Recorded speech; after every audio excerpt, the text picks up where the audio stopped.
drop your auto insurance rate? Then don't skip this video. Take a look. I've removed my personal info guide from $140 per month.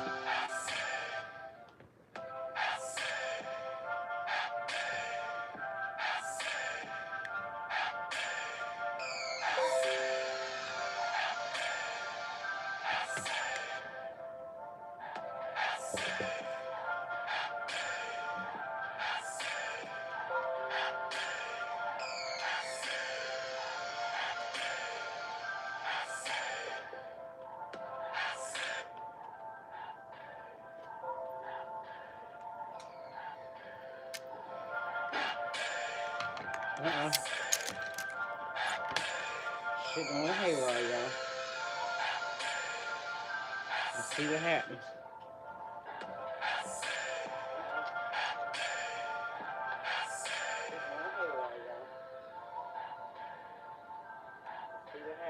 And we got it together. Oh, come on, it's doing it again. We'll see what happens, y'all.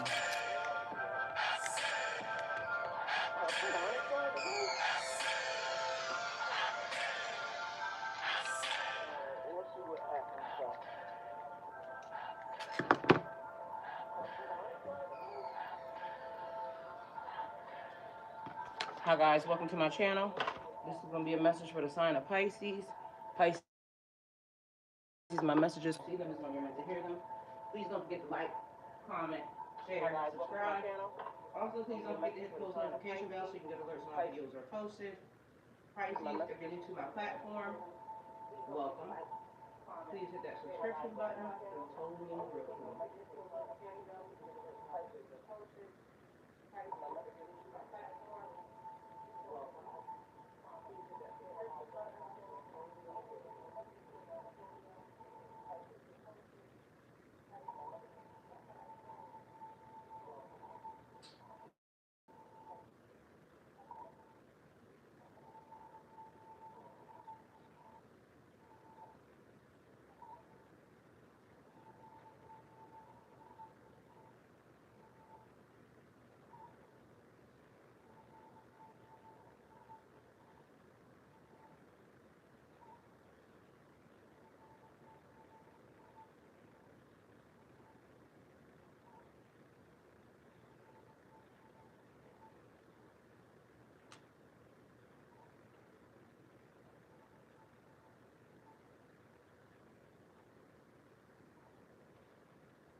Right, you okay?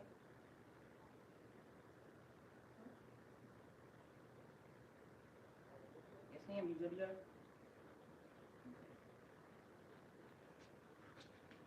All right, everyone, we have a special guest. Y'all already know who it is. It is 7. Took my pockets in. Everybody ain't got nothing in it. That's crazy. All right, y'all, welcome in. Good morning. All right, your camera is jacked up. Mind y'all, let me tell y'all, I done been getting ready for y'all for forever. Oh, hey, everybody. I didn't know y'all was already in here. Thought y'all had some moments on time. Happy Friday. Happy Friday. And mind y'all, I done lost one of my pens. Happy Friday. Happy Friday. Happy Friday. I done lost one of my pens somewhere, which is crazy because look, it says diamond in the rough. So it's almost like the equivalent of finding a needle in a haystack. Don't bark, okay? Because we ain't gonna do that. Welcome everyone. Welcome, welcome, welcome, welcome, welcome. I see Athena. Hey Athena. I guess I didn't see Athena. Athena, why is it that I thought I seen your name up? So Athena, you must be on my mind, but I swore I saw her. All right, so we got Kimberly Riggs. Good morning, welcome, thank you for being here. And we have, oh, hey Kevin, Lord CUBU. I see you change your tag back again. Let me turn this up. What is causing an echo if that's already muted? Oh. There's two of y'all. Okay, well, that means something. So it's two of y'all. Athena, I saw Athena, but she wasn't here.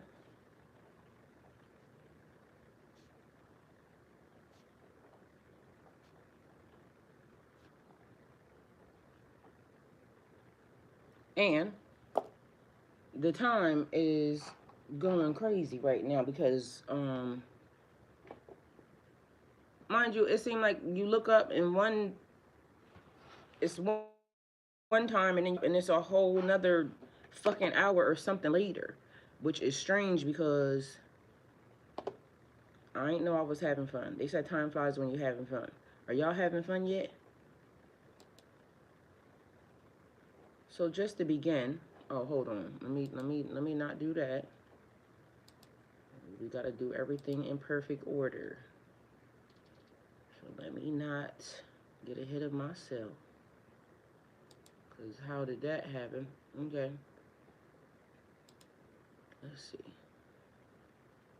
So somehow the screen that normally stays on the prayer, I think that's what it was. Yeah, that's the screen. Turned into the screen, because I be having all types of screens up. And so the screens that I have up that I leave consistently are my prayer screen.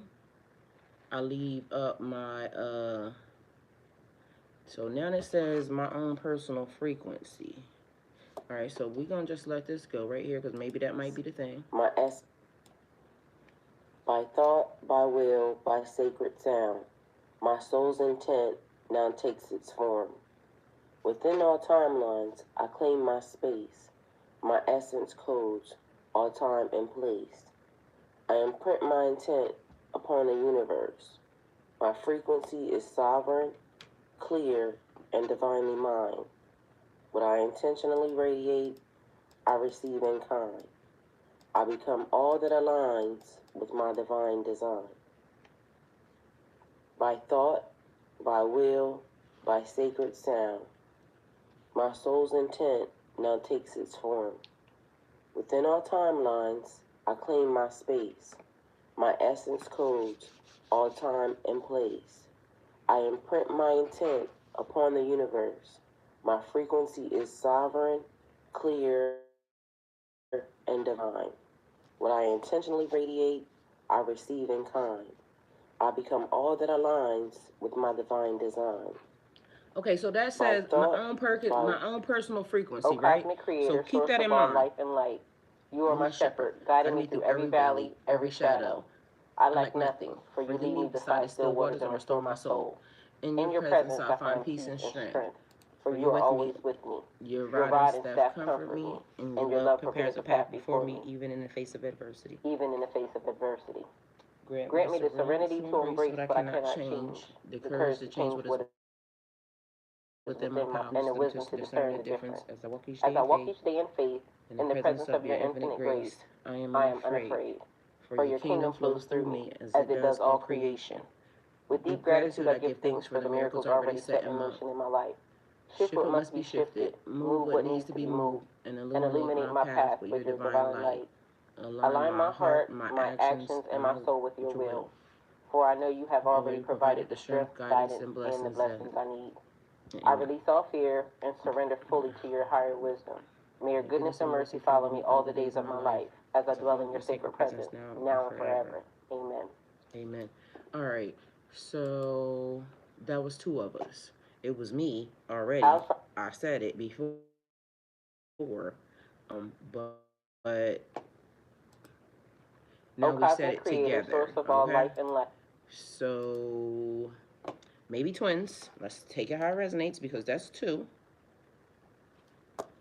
All right. Mind you, I may have been ahead of them or behind, so, but still, I guess on task. Take it how it resonates because, as y'all know, shit be happening and we just gonna have to go with the flow. Mind you, the window is closed, just so you know. This window right here is closed. It's normally open.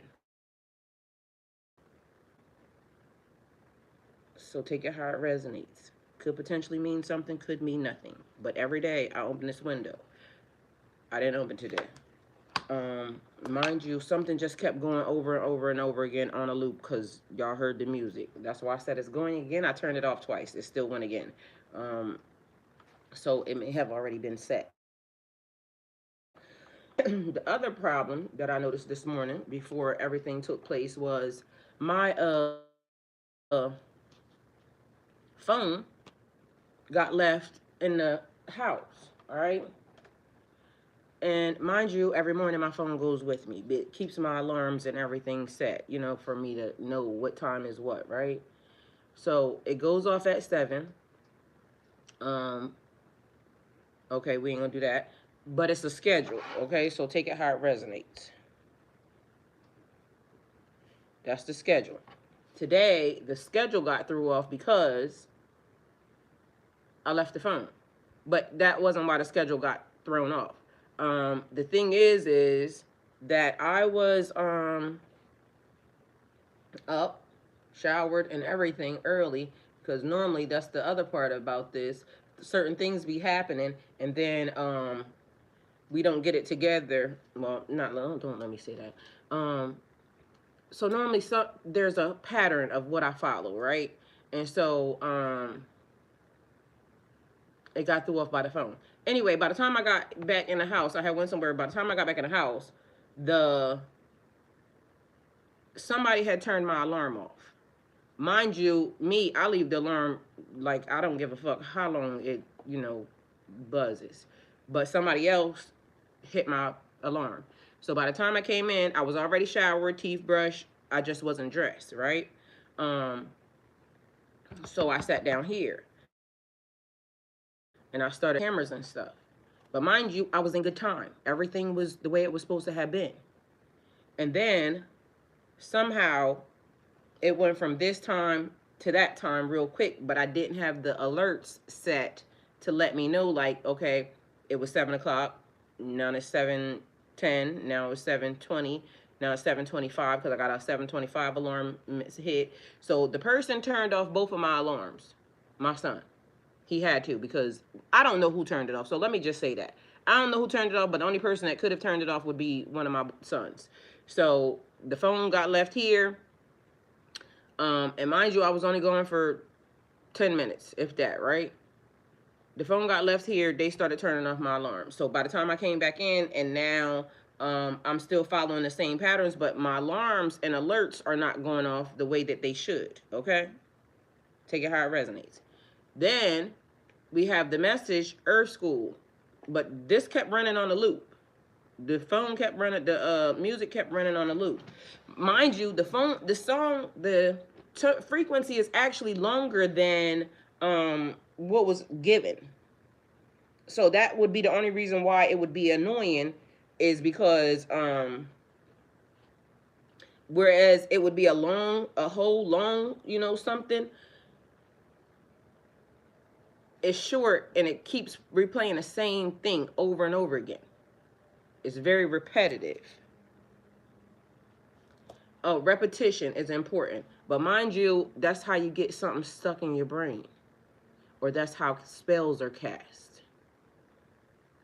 I also hear cadence in a situation. All right, so here we go. Pisces, listen closely. The heaviness, confusion, or seeming unfairness in your journey was never meant to break you. It was the universe quietly shaping your soul with the precision of a master artisan. But I want to say artist. It's an artisan. That is their skill. But mind you, very elevated in it because they're a master. They said practice makes perfect.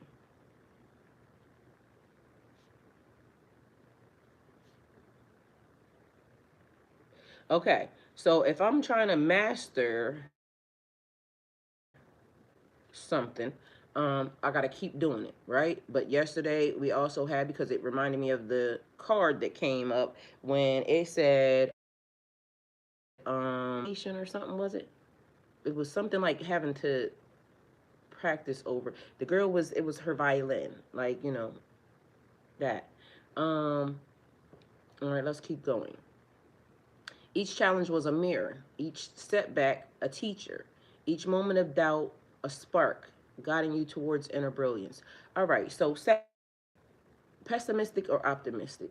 Glass half empty, glass half full. Each setback a teacher, losses and lessons. Me and my son was talking about contradictions the other day, because as above, so below. He said that's not a contradiction, but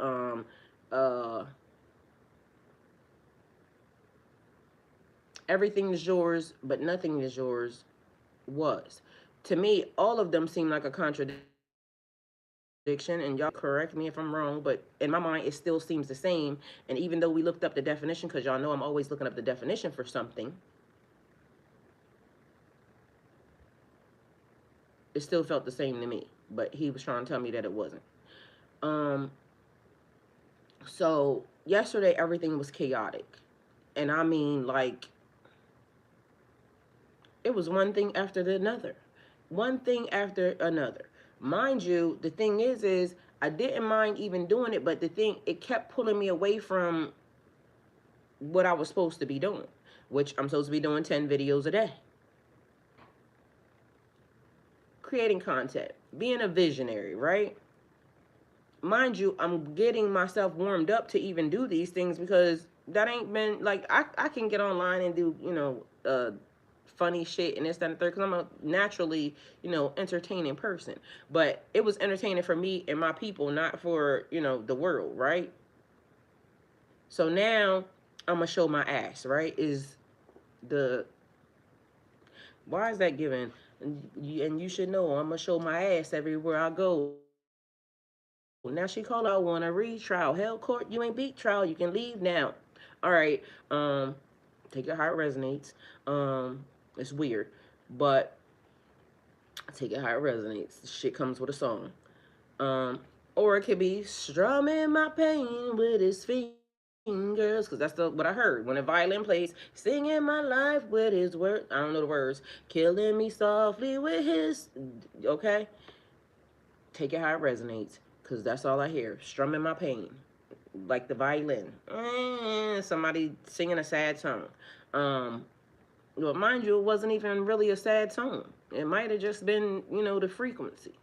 Anyway, take it how it resonates. It says, each moment of doubt, a spark guiding you towards inner brilliance. Like, you know, shining you up, getting you together. So, Kevin, yesterday you told me that young boy said his songs was demonic. And I said, he has to tell you the truth. But then I also said, how can valuable pain be demonic? Right? So as everything was pulling me off track, okay, so separation. As everything was, okay, so it's given separated at birth, okay?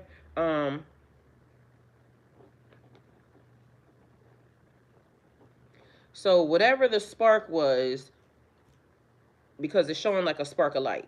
Although I can say it as in twins. Say a person is about to have twins, because they're showing it to me in two different ways. But mind you, this is 4. But they're showing it to me in 2 different ways. All right, so there's a a set of twins get fertilized at the same time. They start to grow separately, and then one twin absorbs the other twin. There is no more twins. All right. On this side, but again, they're still doing this. On this side, so it could be peace, deuces, chucking up the deuces. But on this side, the twins are born, they grow to term, they're born, and when they come out, they get separated. All right.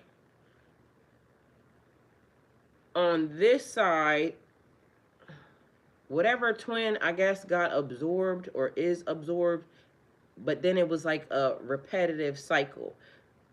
Observe, don't absorb. So, once upon a time, not long ago, there was a story that came across, and it said that the one twin that absorbed the other twin. The twin that was alive had a baby. He got the babies tested from the girl. The babies wasn't his, but the baby still had his DNA. He kept saying the girl cheated on him. The girl never cheated on him. What ended up happening was the absorbed twin is the one who is the daddy. So this nigga is Uncle Daddy. Take it how it resonates. So the twin that is absorbed birthed the kids. Talk to the whoever, because I don't know. That's just the reminder or the remembrance of whatever they're saying is happening. But mind you, then it was a spark, like the spark of light that happened. And then one twin got sent to the north side and one twin got sent to the east side, okay? Take it how it resonates. All right. So then it says, your sensitivity, once the source of overwhelm, is not your superpower. All right, so back to what I said to Kevin. Kevin told me that NBA Youngboy, he said his lyrics was, he said something about his songs was demonic. I don't know if that's true because I didn't hear it. All I know is I said that he would have to tell you the truth. If that's the case, he would have to tell you the truth. But then somehow, as the day is pulling me into all the chaos, and mind you, I'm going to tell y'all about the day with all the cops. Like, I don't know if it was a whole ICE thing. I don't know if the accident that happened. All I know is this shit had major cops, and I mean major cops. Niggas was riding on the side of the cars. That's how many cops there was. Mind you, they was on 3 levels of the access road, the highway, and also the other side of the road. Then it was chaos with the schools and da-da-da-da-da. Just like a whole bunch of everything, activity. To the tune of I came in here and I said something to y'all, like, what the fuck? Like, WTF? What is happening? The energy is crazy. Mind you, y'all said, hear me, I'm saying I needed to do my videos, but mind you, don't it sound like everything else was way more important than my videos?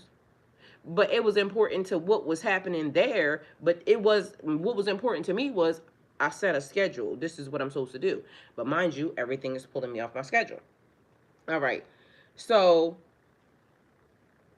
we need to go here. But also what was happening was emergency 911. There was an emergency that happened that I had to leave, but mind you, I'm going as fast as I can to get to the place because all I keep picturing, and then I have to stop trying to picture whatever is happening because I don't want to bring anything into the reality, but my spirit is saying, get there. But then in the process of me getting there, this is how innocent people get in the middle of stuff. And so relationships, right? And not for nothing, everybody can do what they want in relationships. But to me, when we break up or we separate, and you now start doing weird, random, crazy shit to me, you never loved me. You didn't care about me. Because you know what love does? Love makes me want to protect you even still. Like, just because we separate or we break up, you don't got to be breaking my shit. You don't got to try to slander my name. You don't got to do none of that shit. But meanwhile, this is, what people will say about, oh, I love you, this, that, and the third, da-da-da-da-da. How can you love me and then want to do shit to me? Mind you,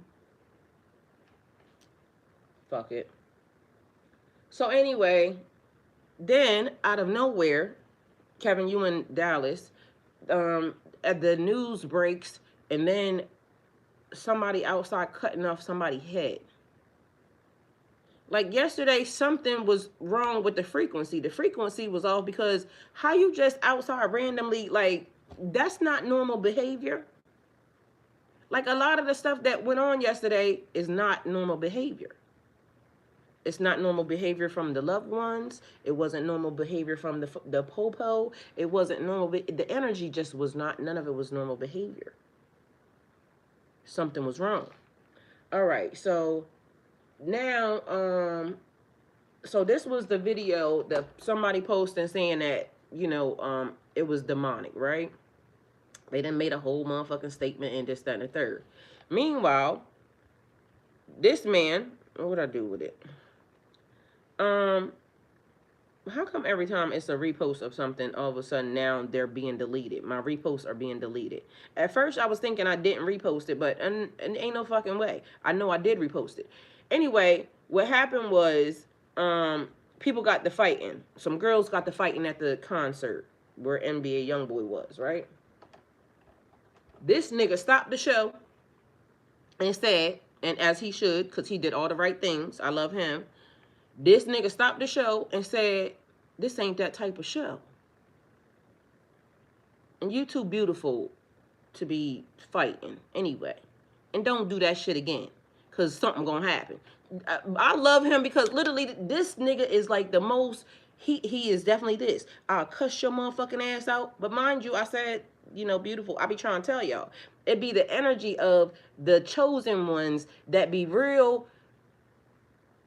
We gonna act accordingly, but we gonna act accordingly.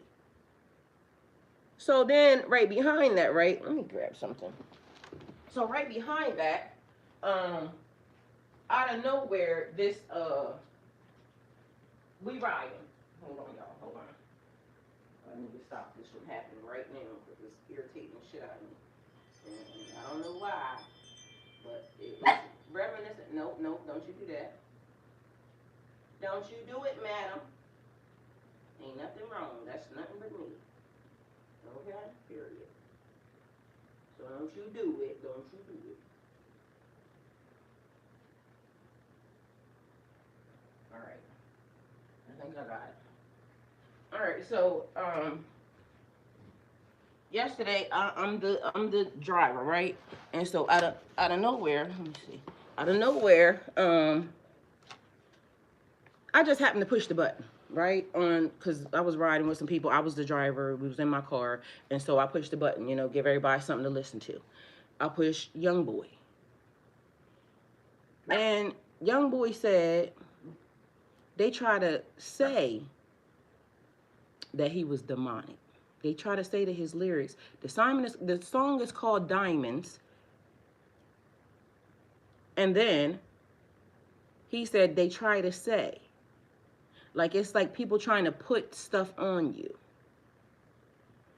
I said to y'all before, stop letting people speak over you. Like, people be like, oh, can I pray for you? Or can I da-da-da-da-da? But they'll be speaking ill or their intent. It's their intentions. That man know that there's consequences behind, you know, things that he says or the things that he put out. That's why I'm telling y'all, can't nobody say nothing bad about that nigga to me. And for all intents purposes, I said it yesterday and I'm gonna say it again. He got it. It's almost like the energy chose him. The energy is choosing him because if anything was to transpire over here, and I don't really want to say it like that because, you know, when they start being able to put eyes on people that can kind of rally the troops and the crew, you got to watch those type of people and you got to protect them because of the fact that, you know, other people outside of that can see that there's an energy where he's loved. He can kind of, you know, he can get some shit happening. But mind you, he's very diplomatic in the way he handles things because he said it himself. You not going to bring that trouble right here. Then he threatened another nigga because he said, do it again. There was somebody else I don't know if he was talking to the girl, he was talking to whoever, and mind you, I had the clip right here, but somehow, all of a sudden, it's gone. But he told whoever, like, do it again.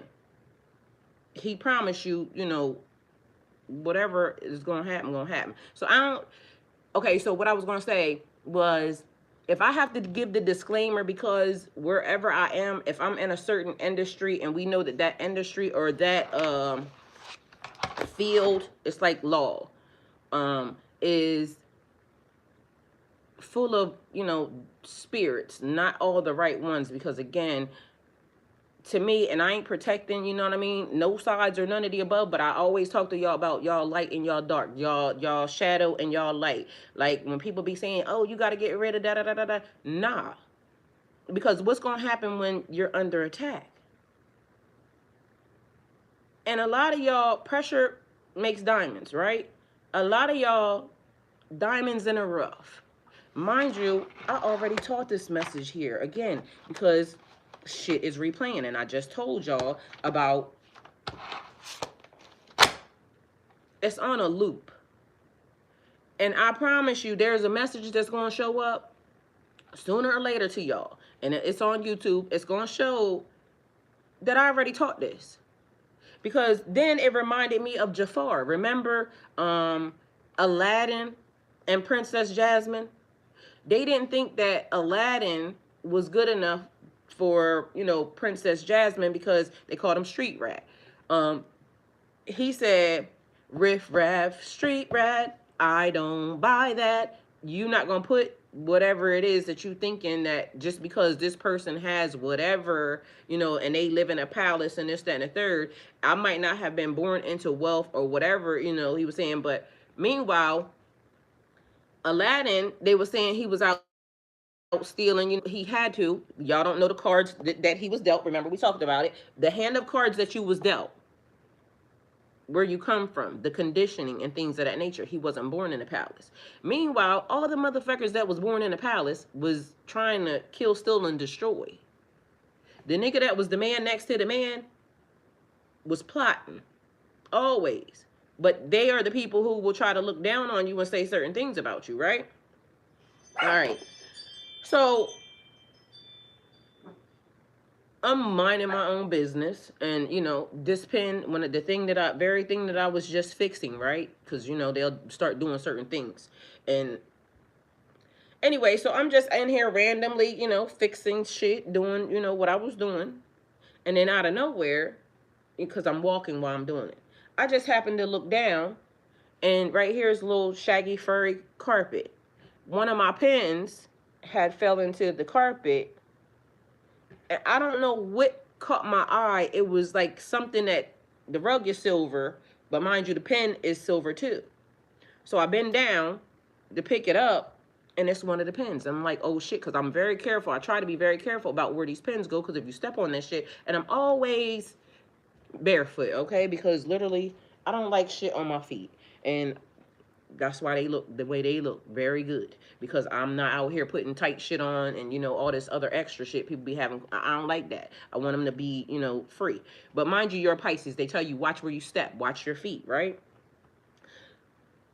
That could have been a disaster. But mind you, it happened twice in one day. Because I set the pen down, I thought, on the counter.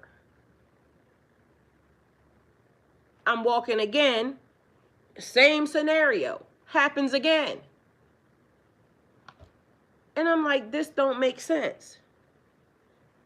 All right, so the pen, each one of these pens have a color at the, I don't know if y'all can see that, but there's a color on the end, right? Can y'all see that?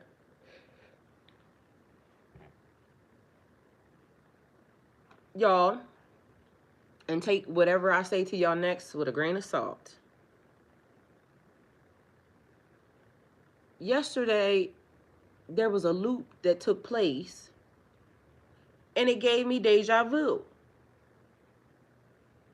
But I did it. I literally did it twice, the same exact thing. And then this shit starts to play on a loop. So now, you're not going to convince me that something is not. Yeah, I don't like that. Something's not right. All right, so then here we are. Because, hey, 2-5 for you. Hey. So then, we said, each setback a teacher. Each moment of doubt a spark guiding you towards your inner brilliance. Each challenge was a mirror. Now, this may sound crazy, right? But take it how it resonates. I told y'all one time I ran up to a car that I know was me. It didn't make sense. The car, I had just got one of the rental cars. It was a Malibu. I know Malibus be all over the place, right? They gave me a 2024 brand new Malibu. When I got the Malibu, it had, I want to say 12,000 miles on it, if that. I'm the one that put all the miles on the Malibu. Mind you, I was going to buy this Malibu from the rental car place, but a bitch hit it before all the shit transpired. Because I had it the whole time, so I know where all the miles came from. So I get ready to pull up to a light, because I'm getting ready, make a left. And then I realized the energy gave me, like me, still, you're not supposed to be able to run into yourself. That's what they said. But mind you, I keep doing it for some reason. So when I get to the light, the thing that was strange was Malibu. My Malibu had Florida tags on it.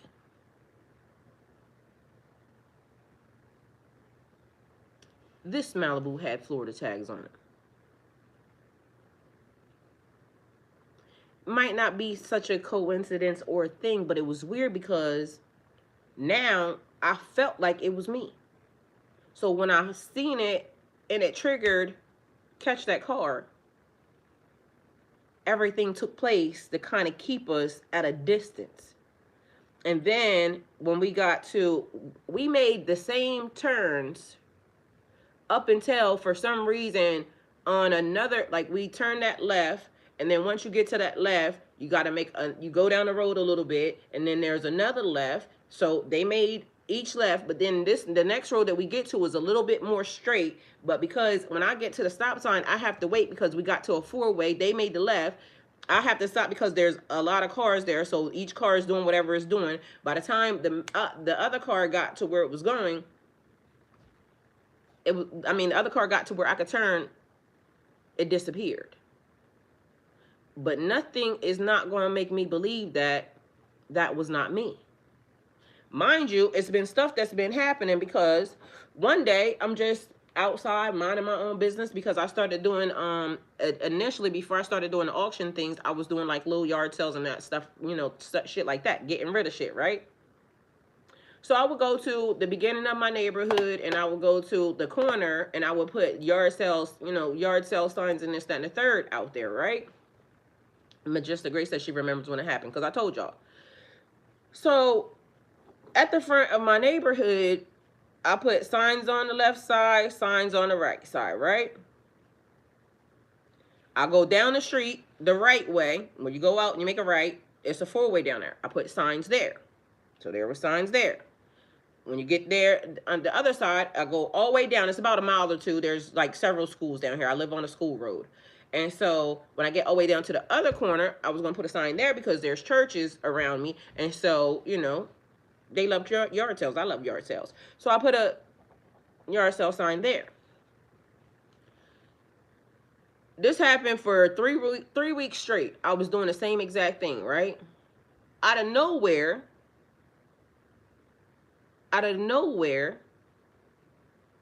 on the third week, some stuff appears. Right where I set my sign at. So I looked at it because I'm like, I'm not touching that. Mind you, it looked like I should touch it. And the reason being is because it was all spiritual stuff. It was those big packs of incense like this. Like about 6 packs. No, it was about maybe four or 5 packs. Enough to where it shouldn't have been left there, right? Mind you, then there was a blue bag. A blue bag that had, I don't even know what it had in it at first because I ain't touching it, right?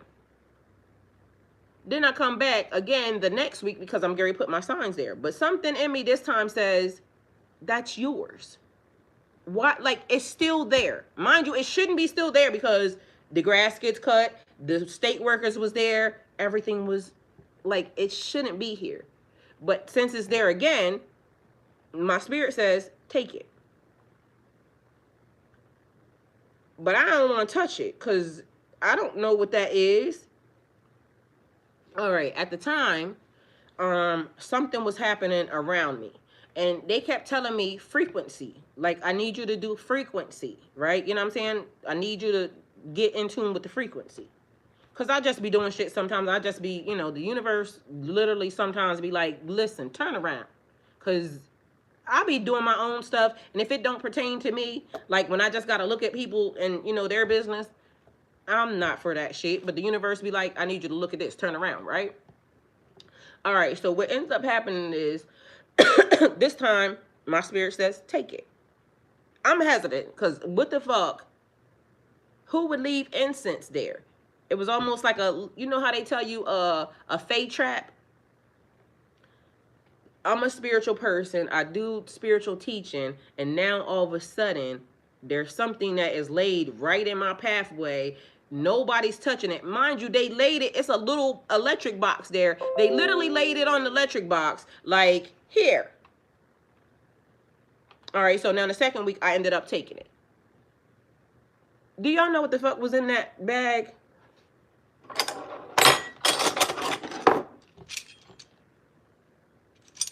Frequency. So it was the incense and this.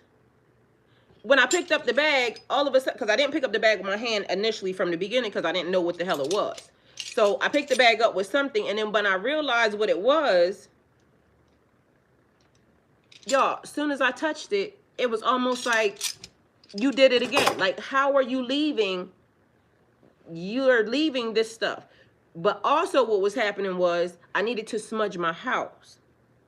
But they didn't want me to use the incense. I use incense. I use Palo Santo. I mean, they didn't want me to use the sage. I have blue sage. I have blue sage. I have Palo Santo, and I have regular incense. Mind you, the incense that was there, and this the shit that let me know you did that.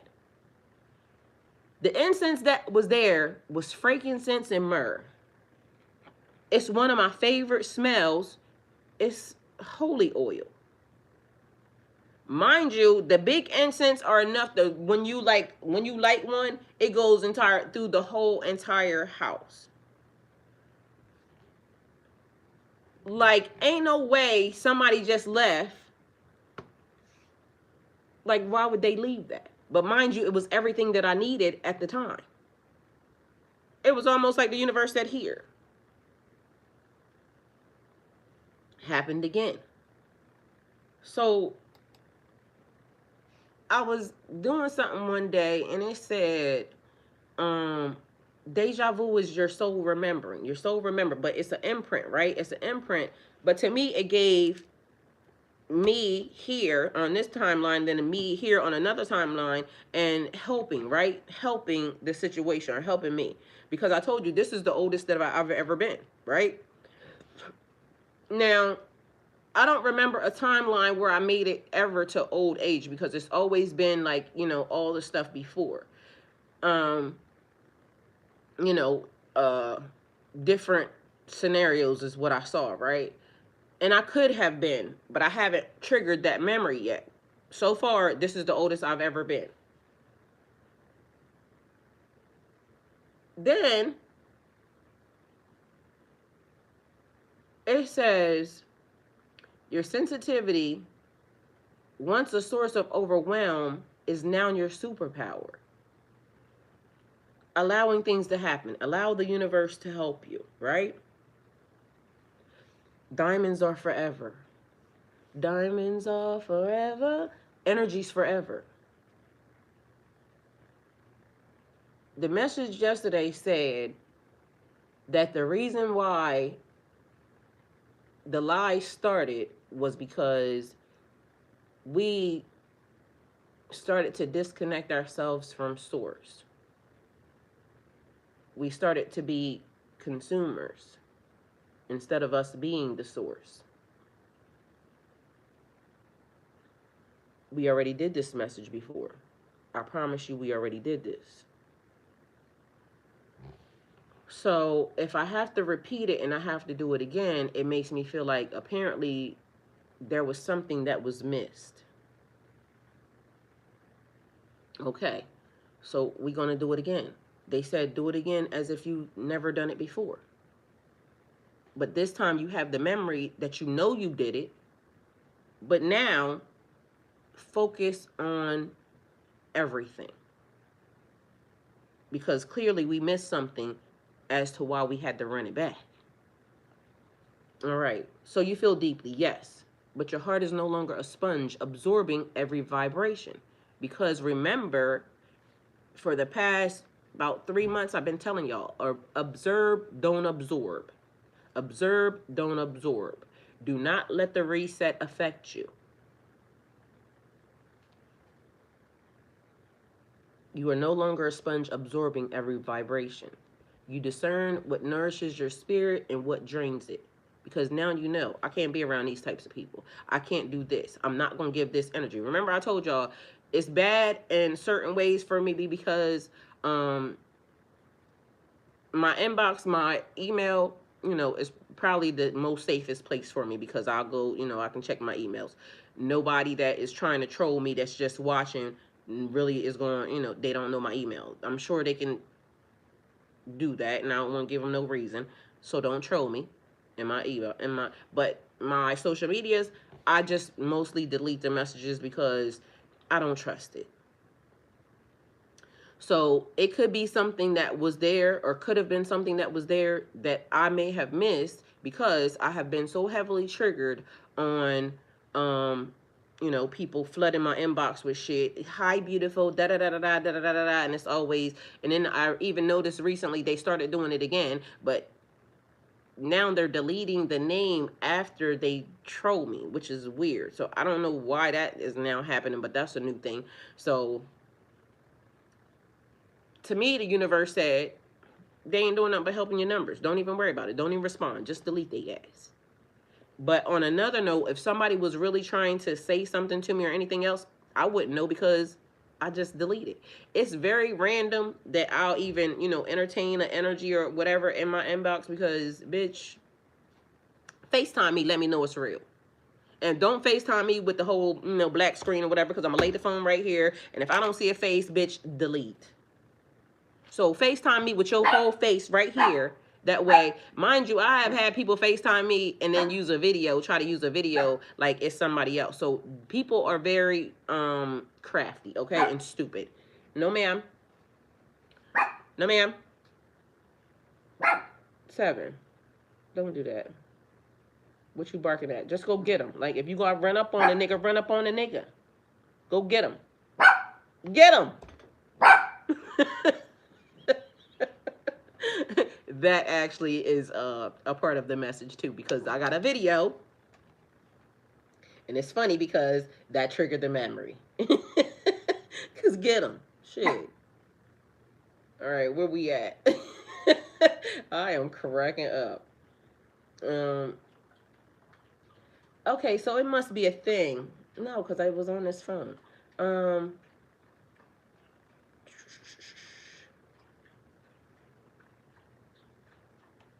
7, what the hell? Oh, here's the video, y'all. Let me make sure I ain't got no music in it. I'm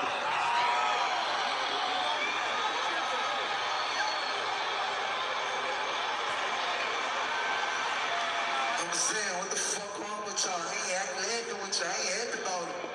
This ain't that type of show. You too pretty for that. We ain't gonna do that.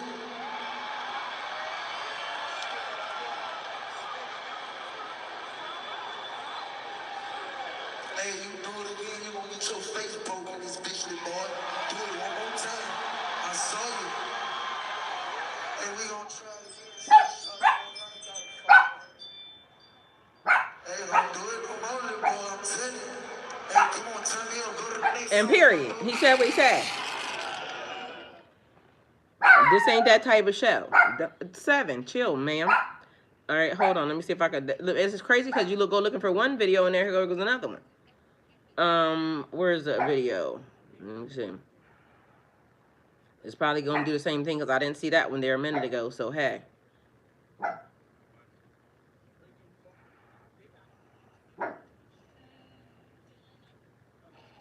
All right. So, it's basically it's about your shadow. You see how she just went, because I don't know what the hell she barking at. Ain't nothing but she could be barking at anything, right? So, I don't want to tell her not to be, doing it because then you will be in doubt. Oh, here's the Dallas thing, the Dallas beheading thing. Near the front office. Terrible. Brianna Irwin was next door getting gas when police swarmed the area. Just praying for the family. Just praying for the family. Our officers were proactively patrolling the area and responded quickly to take the violent criminal into custody. Even though he was armed with a bladed weapon, the officers showed tremendous restraint and used minimal force to apprehend him. Surveillance video from a nearby business captured police making the arrest outside a nearby beer mart. More police come and assist. Another cell phone video shows a man lying on his back before being hauled off in custody. I hope the criminal justice will come swiftly to this man. Police say a 37-year-old is facing a capital murder charge for allegedly beheading a man at a Dallas motel. Witnesses who saw... Now, what the fuck did somebody do to a person that make you chop their head off? Because, listen, and I know, and condolences to whatever, but in my mind, when I hear shit like that, first thing I hear, I ask is, what the hell did he do? Like, what did you do to a nigga that made him want to chop your head off? Can somebody tell me? Because is anybody just running around chopping people's head off? No. You gotta want to chop the head off on a nigga that did something. Mind you, ain't run. Chopping the head off takes a little bit of time.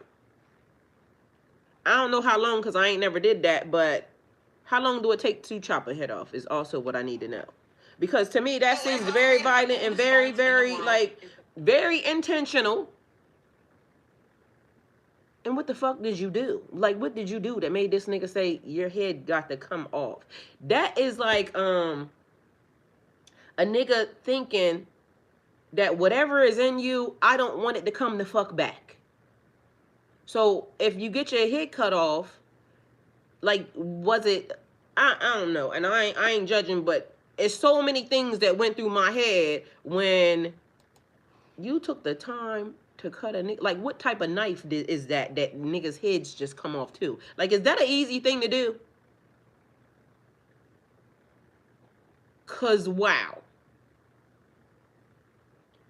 And you see what I'm saying? Then he didn't resist arrest. That's what I'm telling you. Whatever this nigga did was warranted. It's like this nigga said, bitch, I'm gonna make sure your ass never come the fuck back ever. Because you ain't coming back with no head. Like, literally, at this point, I don't know what God gonna send you back as, but it's damn sure probably not gonna be a human for the next, so I don't know. But what the fuck could a man have done for that? I don't know. And I pray that type of killer never finds me either, because, man, that's crazy.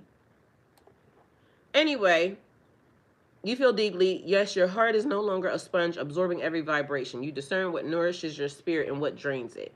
What once clouded your vision now sharpens your perspective or your perception.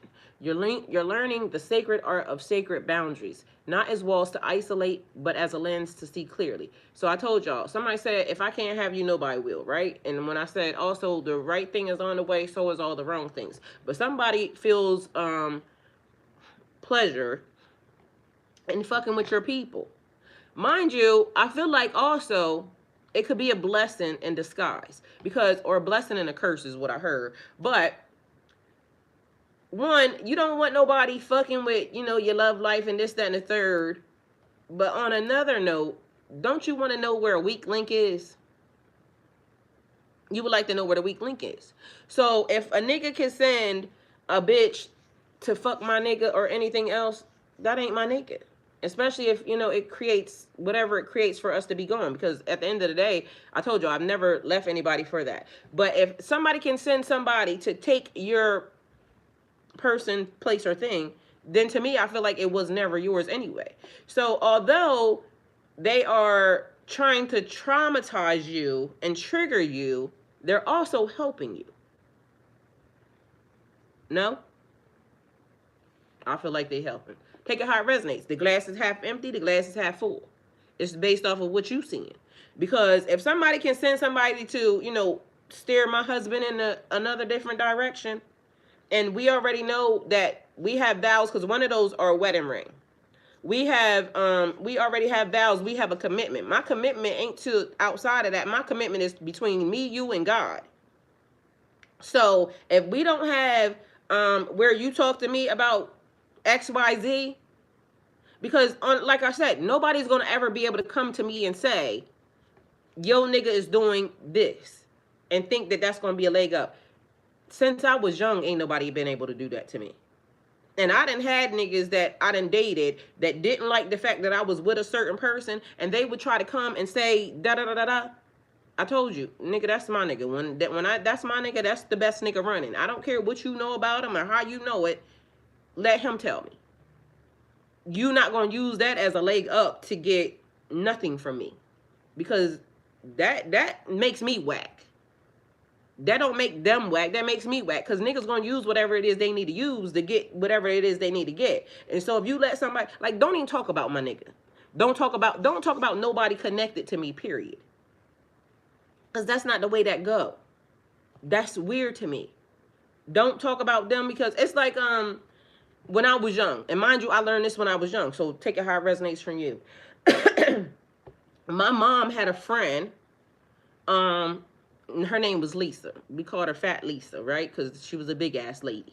Mind you, you couldn't tell Lisa shit. And, you know, you couldn't tell Lisa shit. And the reason why anybody even said anything to fucking Lisa was because Lisa was a nasty ass. And I love Lisa, don't get it twisted. Lisa is Aunt Lisa. But back then, Lisa just talked nasty as fuck. A big woman always talking about her coochie and this, that, and third. Mind you, we kids, so I'm a child at this point in time, right? And that's all I hear about from Lisa. Lisa hanging out with my mom, and all you hear is Lisa, you know, sex and da-da-da-da-da. Mind you, this is a big bitch. So that's why I'm trying to tell y'all, don't ever think that your nigga ain't gonna, you know, mess with da-da-da-da, because Lisa's exist. And Lisa definitely was getting pregnant and putting in fucking work, okay? Mind you, Lisa very pretty. But she would be one of them ones that people would, you know, backhanded compliment. Oh, you're very pretty for a da-da-da-da-da. Like that type of bitch, right? Lisa, hold on, y'all. Let me plug y'all in right here. Let me plug you in. Let me get you connected to the plug. Okay. All right, hopefully that helps y'all. So Lisa, for some reason, because my mom, you know, was always saying shit about my dad, and I didn't like it, right? I mean, he might have been a deadbeat. He might have been whatever the fuck, da-da-da-da-da. I don't know. Their relationship ain't had nothing to do with me, but she wasn't that perfect either, because I told y'all I had an issue with something that she did. But either way, stay in a child's place, right? So if my mother was talking about my father, that's one thing. But bitch, you don't get a pass because you're friends with my mother, ho.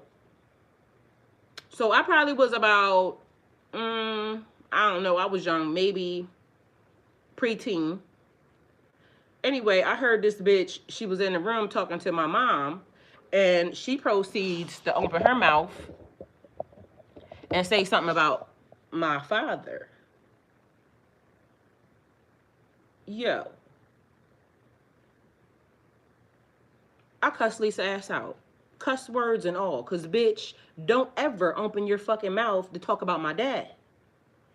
I don't care what my dad has done or how he has done it, right?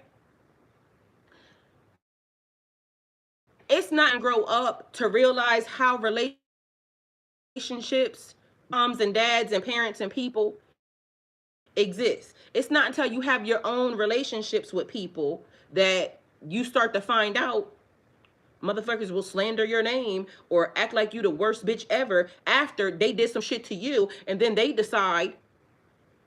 So you don't know the dynamics of relationships or anything until you grow up and you start having them. And so whatever went on between them two, They was young, they was beautiful, they was doing whatever they was doing. Cause my mom and dad, like, the genes is gening, okay? Mind you, they sent me a picture of my mom and dad when back in the day. I know Mary was out there. I know she was pulling them niggas. Cause my mom pulled niggas. She can pull niggas now to this day. Cause she bow-legged, and I mean horse-ridden bow-legged. And niggas love that. She red. Niggas love that. You know, got all the good things. Mind you, my dad, same exact way.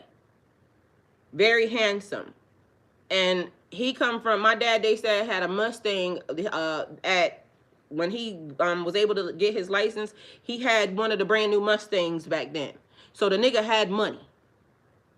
So you got money, you're handsome, and I also told y'all that my dad ended up, he was being with somebody else or whatever, because my dad then was from Lower Delaware, like Milford area, and apparently he had been messing with some girl that anyway, he got pregnant and she was having my sister, which is older than me, but mind you, everybody thinks I'm the oldest child for some reason, but you know, take it how it resonates. And my mom forced my dad to have me. She told him, if you don't have a baby today, mind you, she said specifically that night, nigga, your ass is done. That's what she said. Ask her. She told me. And after that, it was like I said, I always been the golden child. Like I was forced like into, it's a lot of things that happened during, you know, the process of them telling me all these things. So when people break up, moms and dads and things of that nature, we don't know what transpired. And like I said, they both two beautiful people, and when they was younger, they definitely had the it factor. So I'm sure they was out both pie. He was popping and she probably was popping too. We don't know what happened. But don't ever fix your face to say nothing about my dad. Don't ever fix your face to say nothing about my mom either. You know, mind you, it's probably like the other vice versa, because my brother is the same exact way. Like, don't say nothing about my mom, because nigga, he might kill you. But at the end of the day, you know, we all have our memory of whatever happened, right? Neither here nor there. We all have different parents, because whatever they was that I can remember, he might not remember certain things. You see what I'm saying? All he knows is this nigga wasn't wherever everybody, you have different parents along your timeline. Your journey or his journey with them is different than my journey was with them. A little bit more time with them than he did, but he also had the after part of when my mom changed and may have become a better parent, or knowing more or worse. I don't know. It could have been better or worse. It's not my story to tell. It was his. But same parents, different experience. You see what I'm saying? But don't fix your face to talk about nobody that is connected. So Pisces, diamonds. Here we are. So feeling deeply, yes, but your heart is no longer a sponge absorbing every vibration. You discern what nourishes your spirit and what drains it. You know what you need to do, the boundaries that need to be created. What once clouded your vision now sharpens your perception. Take it how it resonates. You may have thought that this was harming, this was, you know, but now you find it enlightening, because I just told y'all. Somebody may think it, you know, these people are interfering in my relationship, da da da da. Meanwhile, they helping your ass out, okay? But depending upon how it is or how it happens, you could go from one side to the next. You're learning the sacred art of sacred boundaries. Not as walls to isolate, but a lens to see clearly. Because now it's like you got 20/20 vision, but you can see behind, you know what I'm saying, or all the things behind, in front, side, all that. This is your diamond phase. Like carbon under extreme pressure, your soul has been forged into something rare, radiant, and untouchable. The facets of your being: compassion, wisdom, resilience, intuition. Now catch the light in ways and others cannot replicate. You are not fragile. You are refined. You are not defined by the elevated by it. The universe whispers, step fully into your shine, walk forward with confidence, and your energy cannot be dimmed, your truth cannot be hidden, and your heart cannot be muted. Love created and shaped your reality, not as a Pisces who bends to the world, but as a diamond Pisces who illuminates it, right? All right, so you are brilliant in human form. You are brilliance in human form. You are a rare gem the universe has been waiting for. Okay, right? All right, TikTok, let's fix you. They want to make sure that I'm actually here. So, all of that was nice, right? Just the tip of the iceberg. Did y'all happen to see the poll question? Because the poll question was important. Now, it says, yeah, I guess y'all seen it. We got 94% on a yes, right? Nope, don't end the poll question. I need to know what it say, what the poll question say. Have you ever felt that a past challenge was secretly a blessing? 94% of y'all said yes. So you have learned that losses are lessons. Percent said no.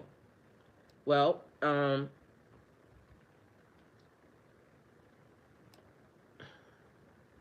you'll catch up. Everybody's not on the same level. You'll catch up. What does it mean for Pisces to? What does it mean for Pisces to shape the world rather than to? So y'all answer that question at all. Period. What does it mean for Pisces to shape the world rather than to bend to it? Mind you, it was. What the hell is this?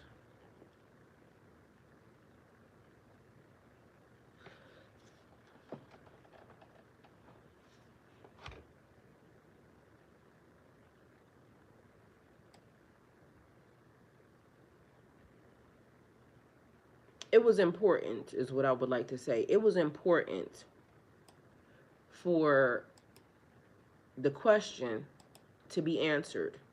It was important for the question to be answered for you, not for anybody else to know, but for you. Because what does that actually really mean? Inside the chat, so I put the actual, and the answer is going to differ for depending upon who you are and what you are, because again, some people said no, they never had that experience. Maybe they still in it, they haven't seen the silver lining in a situation yet. Maybe they haven't learned, that there's always a silver lining. And the faster you learn that there's a silver lining, the faster you get your ass out of a lot of the problems that you get into. Because all you have to do is stop still. And I promise you, because I done it, and so I know it works. Every time something happens that goes against, like, how I know, like, that don't feel right. What's the silver lining? So I start, scanning what is happening. Because the faster I learn it, the faster I get out of it. Something that I just went through took me a little longer, right? Because I kept saying to the universe, I didn't have to go through that. Like, why would you put me through that? Why would you let somebody fucking play in my face? I didn't understand. Mind you, it wasn't like one person playing in my face. It's like several motherfuckers playing in my face. Like, why the fuck is you letting these people play in my face when you know I'm not even that type of energy? Like, I don't bother nobody. I stay to myself. So when shit starts to shake, y'all, I don't bother nobody. So when the universe starts allowing people to invade and do shit that is outside of what I deem, because Lord, I'm your favorite child. I'm your favorite child. And if I'm your favorite child, why are you letting these people do shit to me that I've never, I don't even know who this is?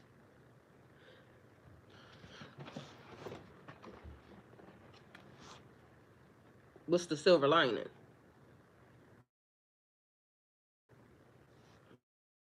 All right. So what was happening at first was because I moved, and I moved to an area where I don't know nobody at and all of that. I left the world behind. Literally.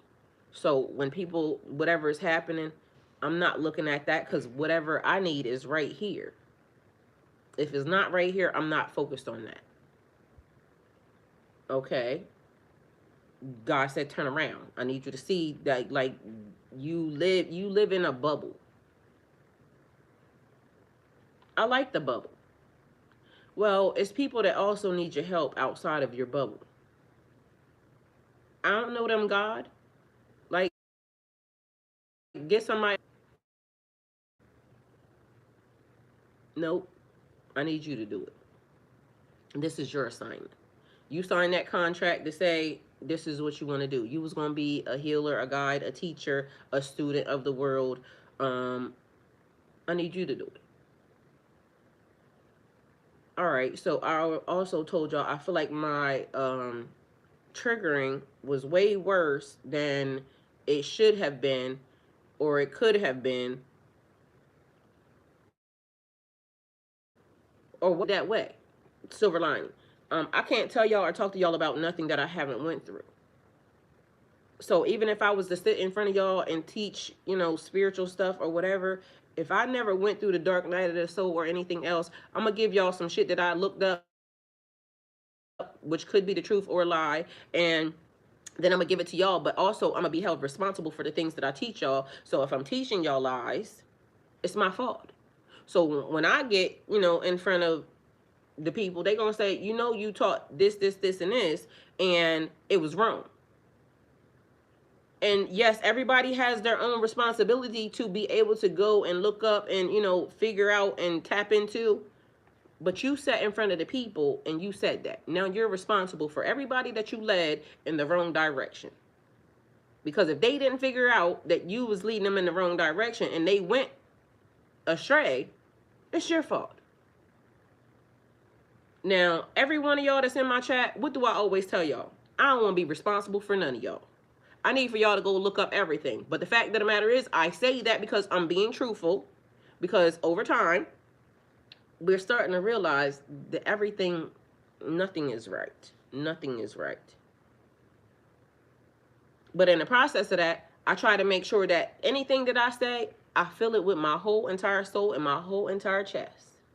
Like, I heard what I heard, I know what I know, and I said what I said. But I also make sure that if the universe ain't aligning it and the universe ain't telling me and I can't see it with my own two eyes, I keep trying to tell y'all how the universe shows me shit. Like, I literally give it to y'all like, this is what happened, and so this is what it means to me. You may pick up on something totally different because, again, what happens is even when these messages get written, when I start reading it to y'all, it starts flooding other shit. Like, how the hell did that come? And then we went full circle into another direction. But mind you, it still had something to do with the message. Because when I think of diamonds and pressure, like, instantly, when I thought, like, you giving me diamonds, it was a good thing. Because diamonds are a girl's best friend. Diamonds are forever. But how does a diamond get made? And then there's blood diamonds. And then there's this that goes along with it. You're a street rat. Somebody calling you something because maybe you haven't, you know, tapped into. But when a Pisces learns to shape the world, it means they're moving from reactive, because I'm not letting them trigger me anymore, to proactive. From absorbing energy to radiating their own energy with intent. All right, so observe, don't absorb. Do y'all know that there are people out here that they practice controlling your energy on a daily basis, and they think that is funny? Regular people that, you know, tapped into energy and they know how energy works. They know how to energy harvest. They know how to vampire your ass. And so that's their job. That's their only goal. Harvesting energy. So I had to tell somebody yesterday, right? Well, I've been telling y'all, all of y'all, for the past couple days, but I told somebody specifically yesterday. Don't allow this particular person to get to you. Because out of nowhere, when they say a person is just, it's like for who they can devour. I had a person that y'all know out of nowhere, now they're calling because they try and fuck with you. Like, why are you doing that? Why are you doing that? Like, out of nowhere, but mind you, that was the energy yesterday. So that was the energy the day before. Mind you, I told everybody, don't let them people trigger you, because and the energy, right? Because this is what they're doing. They're energy harvesting right now. I told you this timeline. Remember the message the other day? I told y'all the title's always right. So if you're new here, because I'm a person around, hi. The titles are always right. And if you follow my channel from beginning to end, it tells you a story. The titles will tell you a story all on their own, okay?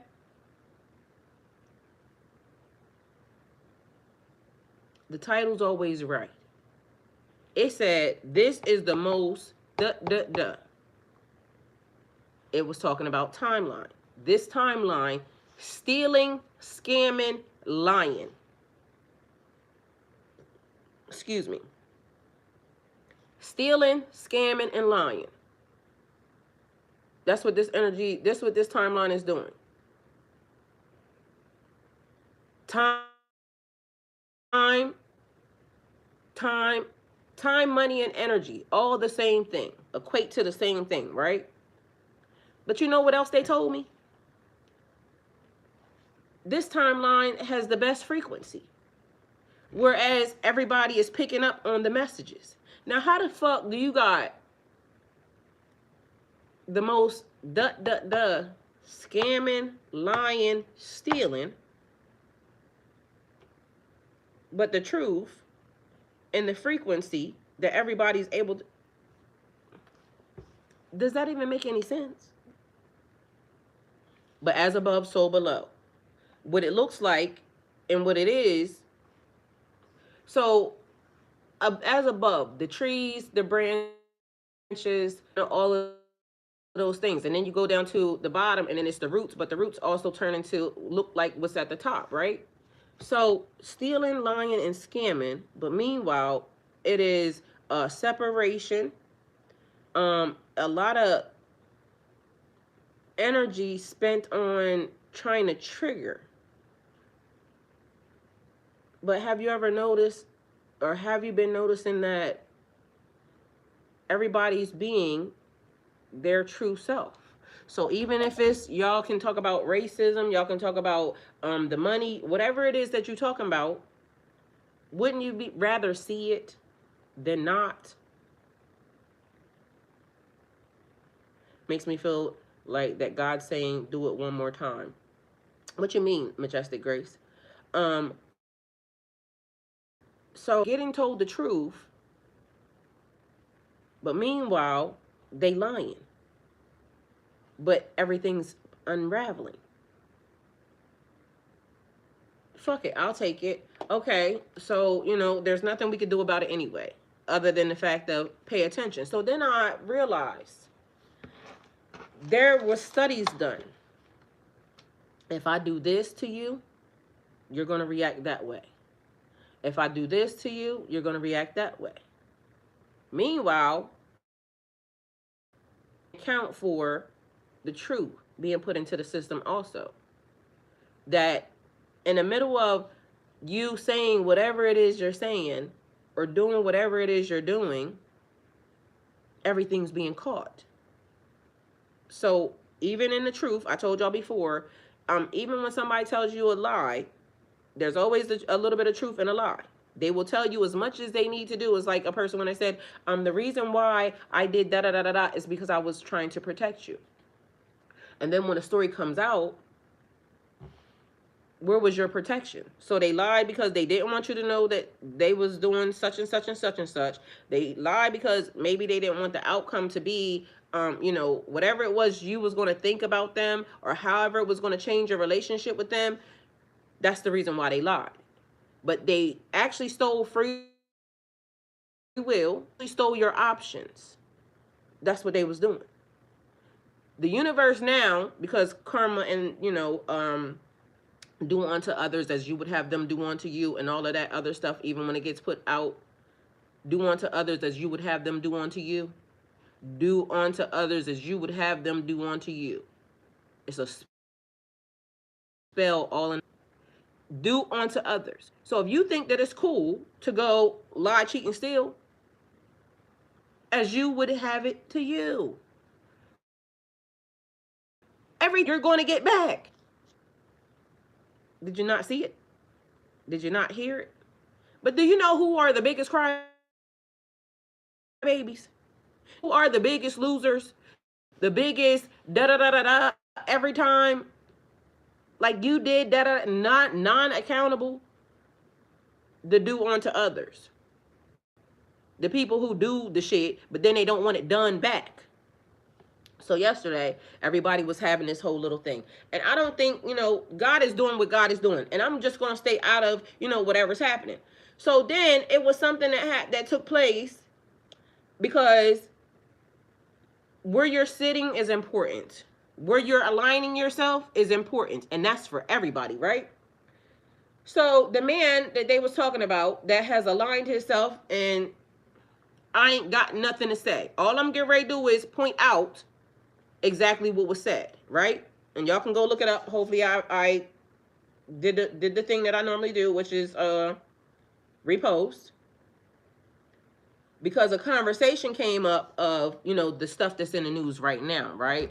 Where somebody got, and where you align yourself is important, because this particular individual aligned himself where he aligned himself. I'm not judging. I'm glad to know what a person is. So again, listen to me and listen to me clearly.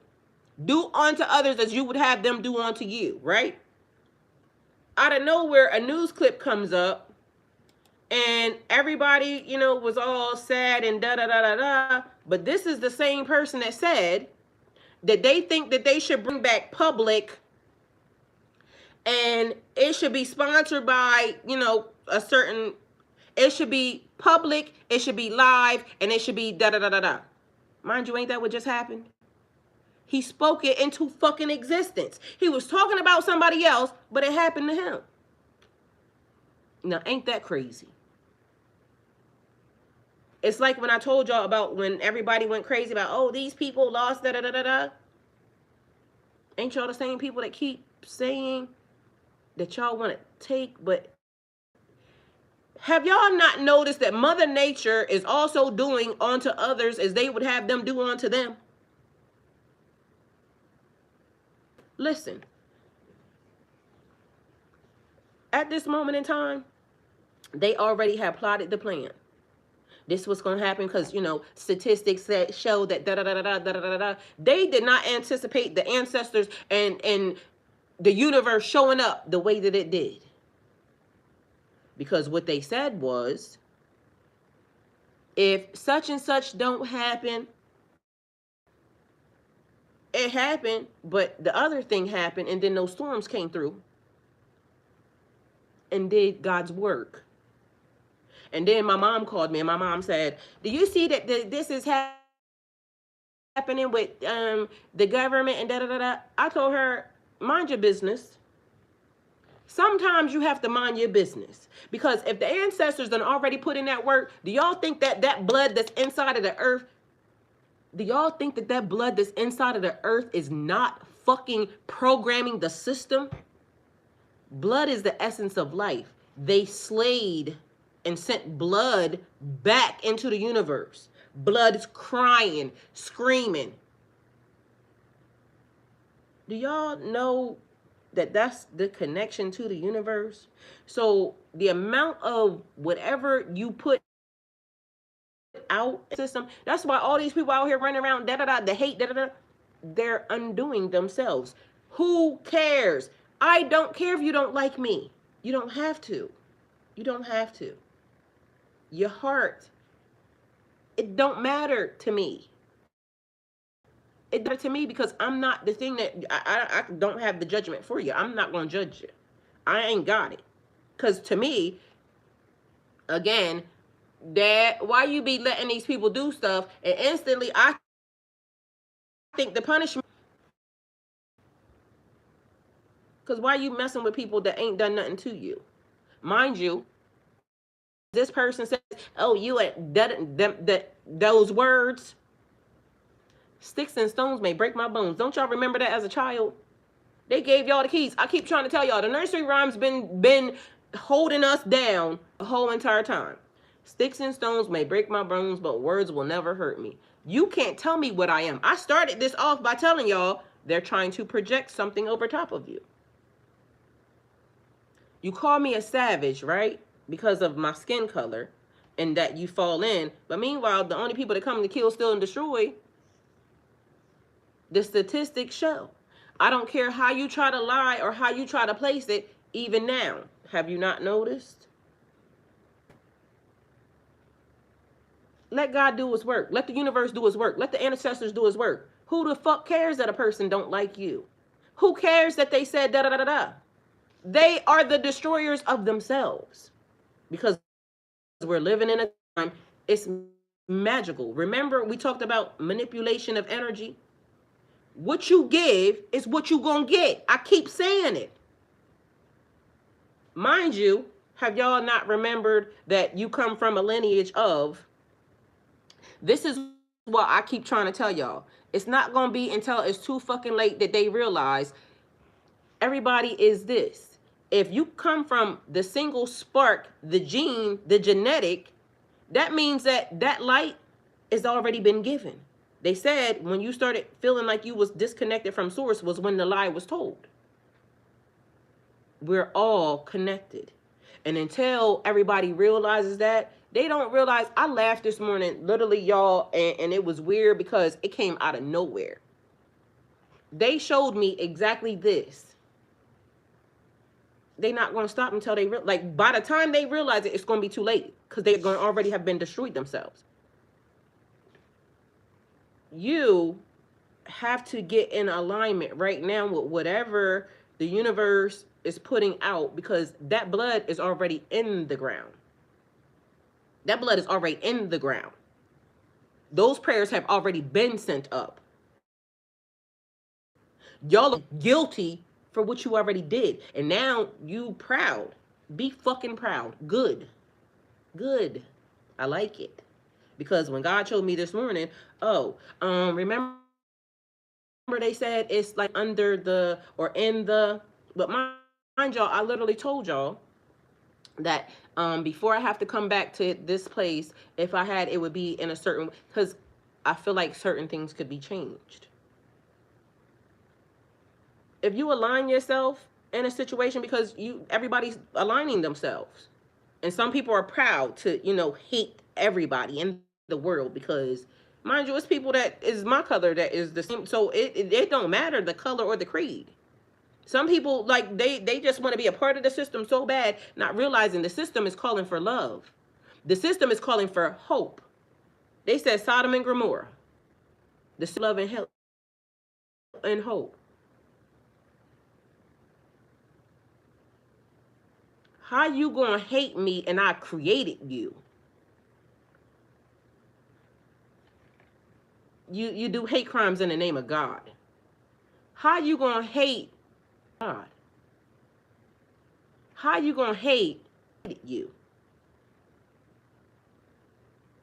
That's fucked up. That's like you saying you hate your mom. And a lot of y'all, not for nothing, I mean, they ain't, care about you. They ain't do, what they needed to do for you, da-da-da-da-da. You feel that, whatever. Have y'all ever noticed that people will say, my mom never did none of this, that, and the third, yada, yada, yada, and your life could be hard, da-da-da-da-da. And then as soon as something good turns out for them, they forget that you hated your mom. You shouldn't even be here. You hated your mom. You hated the very thing that gave you life. You don't know the cards that she was dealt. You don't know the hand that was being played at the time. Miss Kelly said, what is hate? Let's look it up, Miss Kelly. I agree. Because what is that?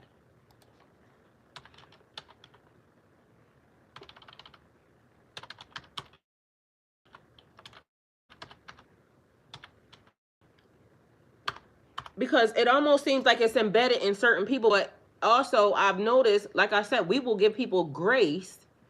Even though they're doing stuff to us, we'll go help some. Have y'all ever noticed that even with the people right now that are requesting help from, the melanated folks, why do y'all request help after the fact when technically y'all are the change? I said to y'all before, go police y'all people. If you look like them, you stand a better chance on changing the system. This is now where the universe is saying, I need for you to step up and do your part. But a lot of y'all will go, you know, and hide because it's like, I don't know what I'm going to do, this and the third. Them is your people. They look closer. Like if one of us went up and said something, they're going to try to lock us up, do this, that, and the third, yada, yada, yada. Because of course, you know, I was being aggressive. Nigga, you did this, that, and the third.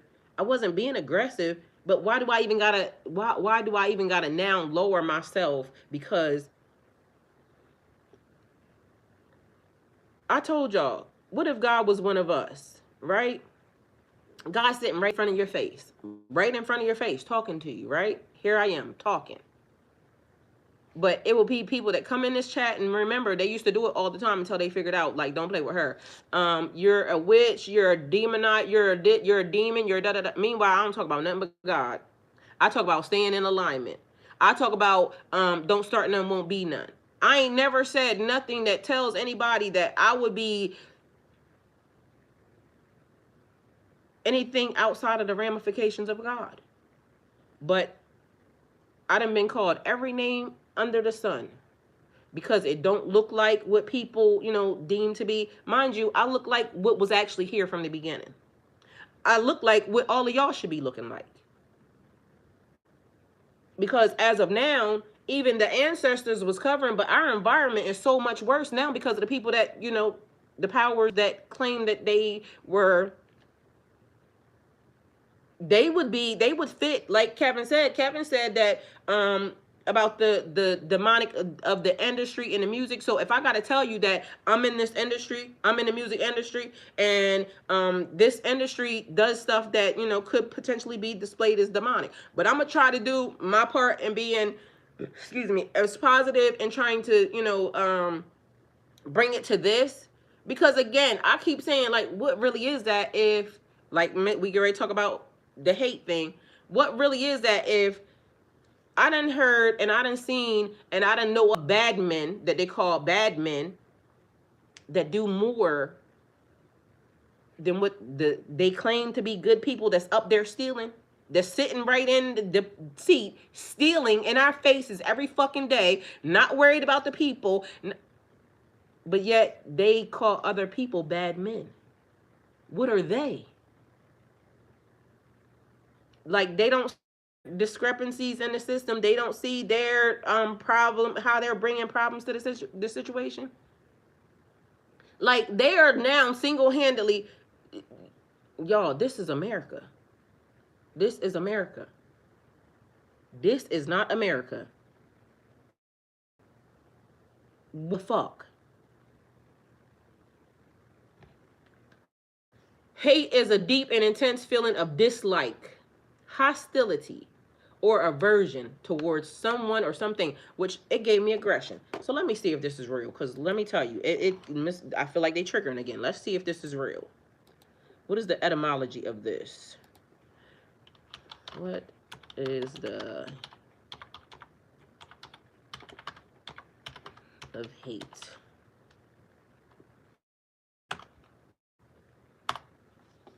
All right, where did that word come from? The word hate has very old roots, and its etymology reveals how it evolved in meaning over time. Etymology of hate, Old English, hatan, Hatan. Let's see if that's if I pronounced that right, because we don't want to be lying around here, okay? I don't like that. So translate this. Is that the word? Bitch, do what I ask.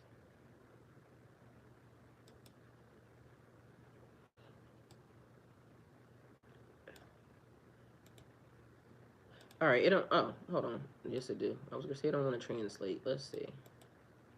All right, so no, it ain't gonna translate. The meaning to regard with extreme dislike. So that was the whole root of it. Proto-Germanic hatong, or I don't know, meaning to hate. So the word has been that this whole entire time. Proto-Indo-European PIE root. I don't even know where that came from, because what is that? Meaning sorrow, anger, hatred. Originally, hate carried not just personal dislike, but a sense of active hostility or enmity, whatever, y'all, I can't even say it. enmity. That's how you say it. Also, like a burning grudge or vengeance, over time it's softened. How the fuck is softened if it's the same? Over time it's softened and common used to also mean strong dislike, but it also has ancient roots shown at, hold on. But its ancient roots show it was seen as a powerful force of opposition. Okay, so it always meant that. There you go, Miss Kelly. So I hate that for them. Take it how it resonates. Hey Sammy, welcome. Thank you for being here. Manhunt underway. Damn. Oh, so back to the thing. I said what I said about the man, but then all of a sudden now, the people are showing how they did the hand gestures and da da da, right? And so then I was looking over this. They have a thing from the military, and it shows which hand gestures what they mean. So you mean to tell me there is no honor amongst thieves? Again, I'm not judging and I'm not saying nothing, but if you aligned yourself with these situations, scenarios, and people and places and things, and now you expire from the same what you called for, y'all better watch y'all motherfucking mouths. Y'all better watch y'all mouths. But we already know that. We already been talking about watching our mouths and the things that we say. Because casting spells out into a universe that is, y'all, the world is more magical than even y'all even know. Like, when you think of it, whatever you thought of, what is magic to you, right? Manipulation and all of that other stuff. But when you think of it, so think of it, right? Think of whatever it means to you right now.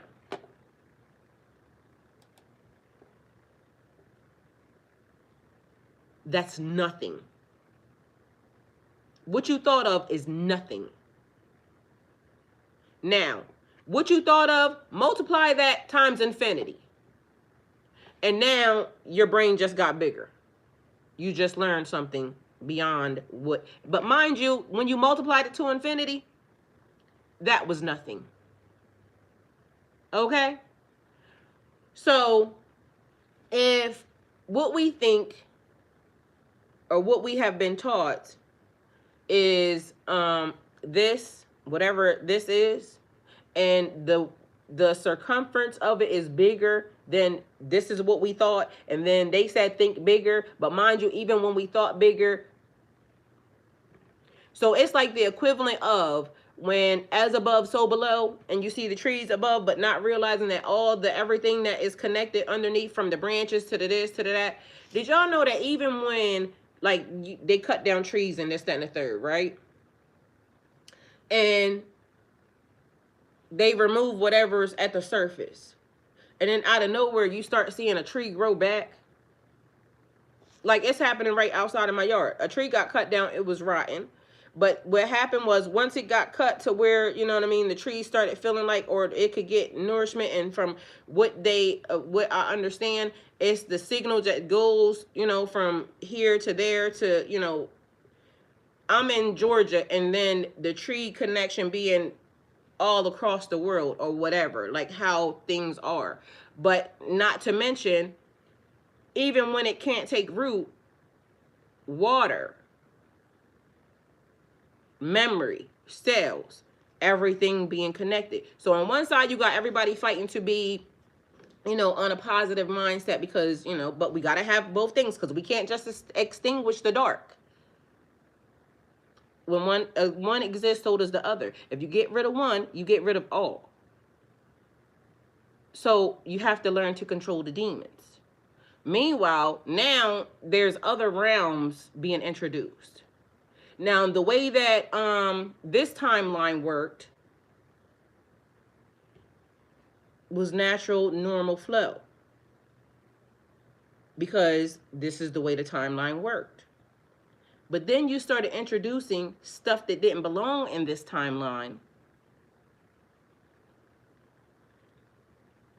It's not going to work the same. It's like yesterday, somebody, I forgot what the person was. They filmed, because what the fuck is this? Why is it new animals and new species coming up? Mind you, all of a sudden people say, that's not new. Bitch, it's new to me because that wasn't on my timeline. And what I learned in school ain't have nothing to do with what the hell I'm looking at right now.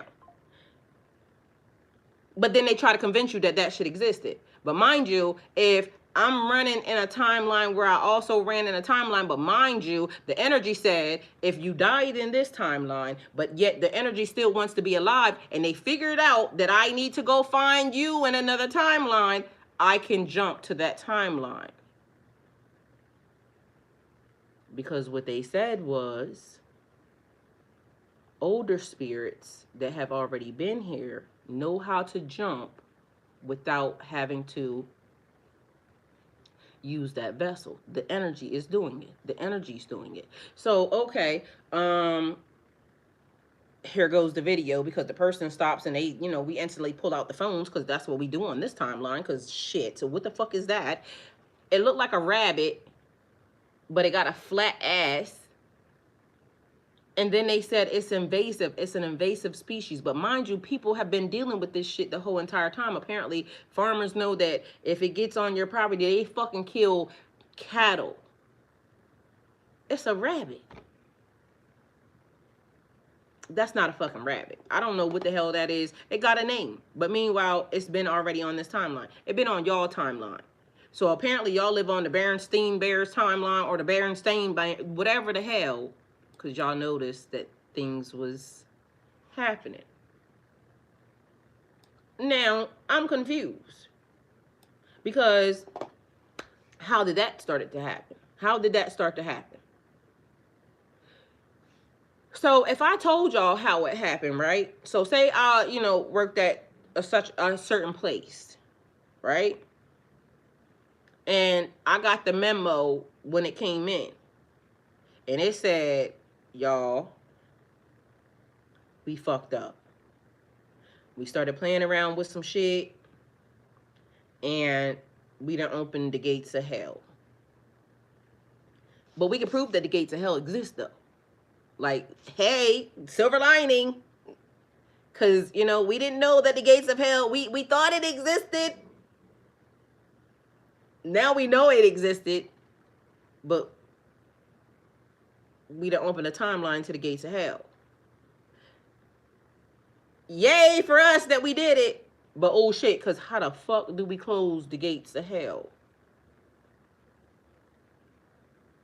Well, we gonna figure it out, but we just gonna be proud that we opened up the gates of hell, okay? Because, you know, that's a win for us. Is it really?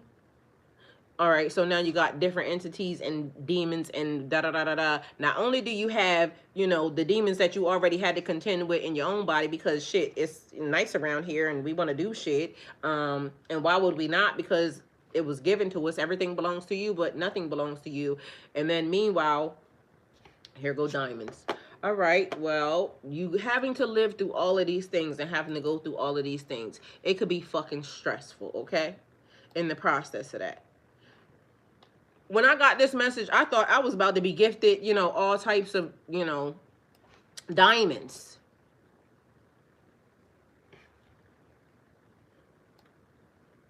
And then I found out I was. You just had to go through some shit. So you got the diamonds, you are the diamonds. Here we go. Being in your diamond phase. Every fear you face, every illusion you release, every false belief you let go of was shaping facets that catch light in ways that the world has never seen. You are rare, radiant, and untouchable. Not because you avoid struggle, but because you endure it with grace. Conscious grace. Unwavering faith. You are living proof that pressure creates brilliance. The universe is calling you to step fully into your shine. Walk with confidence, because it dusts your shoulders off. You did everything that you needed to do and are doing everything that you need to do, even when you don't know what you need to do. Walk with confidence that your energy cannot be dimmed, your soul cannot be shaken, and your truth cannot be ignored. I may be a killer.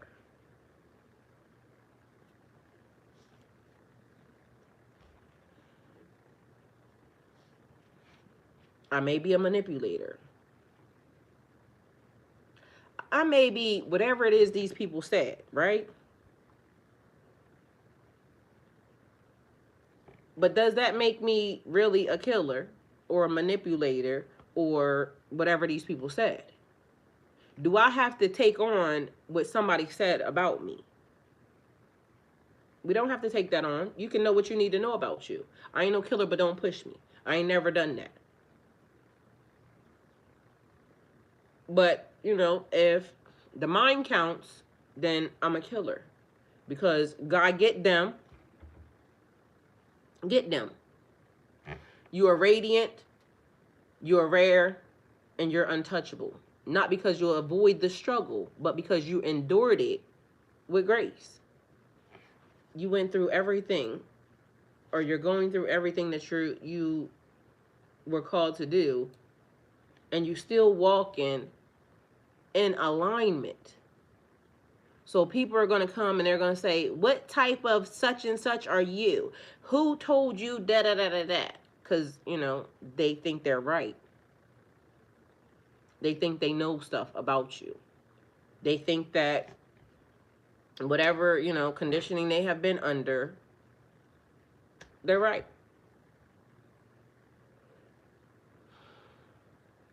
Every step you take now leaves a luminous imprint on the world. Love, create, and move forward. Not as a Pisces who bends to the world, but as a diamond Pisces who shapes the world around you. Remember, brilliance is not born from ease. It is forged and is forged in endurance. You are a rare gem. The culmination of your traits and triumphs, and the universe has been waiting for this version of you to emerge. Shine unapologetically. Your light is unstoppable, your heart is unbreakable, and your soul is infinite. Man, so would you, as a person, knowing that you are going to have to be put through some stuff, you're going to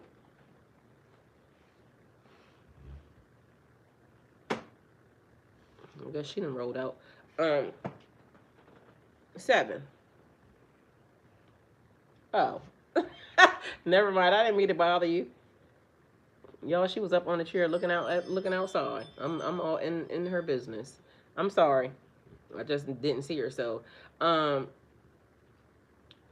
being able to shape the world, because again, remember I said you had to answer the question. You have to answer the question for you.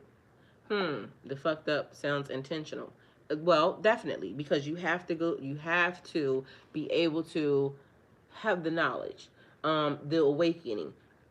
Yay, I don't want to accept or allow anything of harm or negative imbalance to find me in any of my higher timelines, period. Love y'all, and period. I'm with you, Jess. Hey, Jessica, welcome. Thank you for being here. Jessica, where you been at? I ain't gonna ask. I ain't gonna be in your business.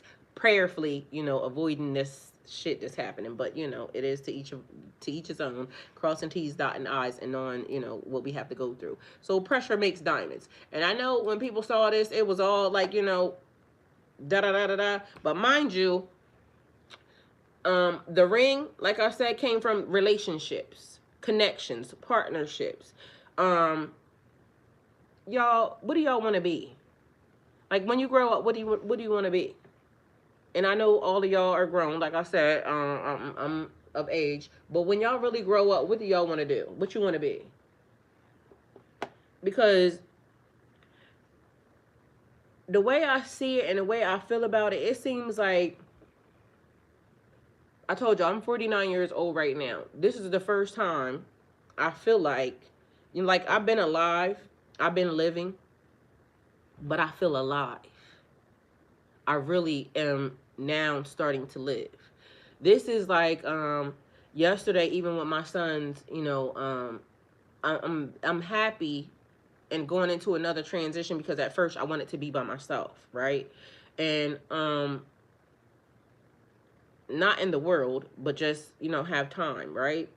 And there was an energy that happened that shifted yesterday.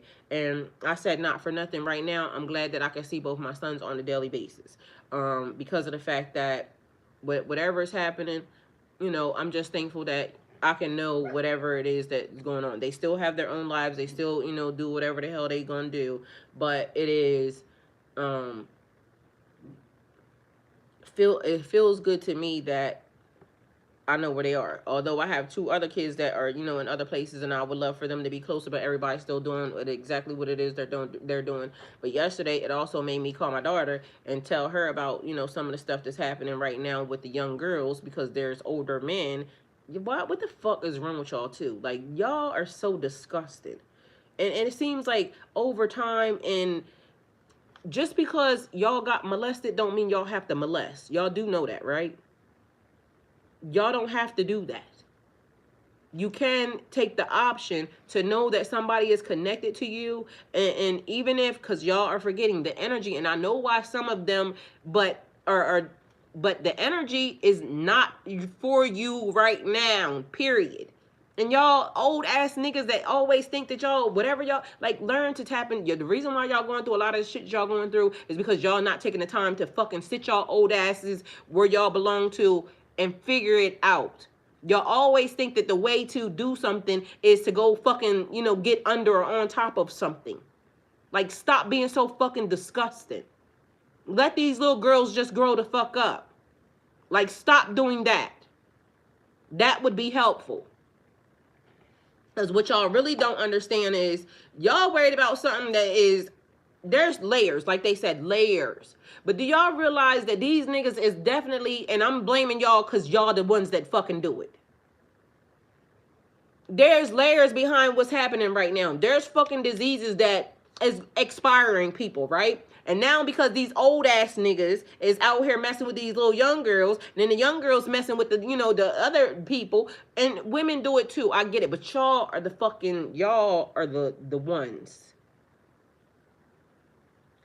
They're going to wipe away the human race anyway. Like, y'all are really going to wipe away the human race anyway, because once everybody is diseased and this, that, and the third, it's almost like y'all don't realize what y'all are doing.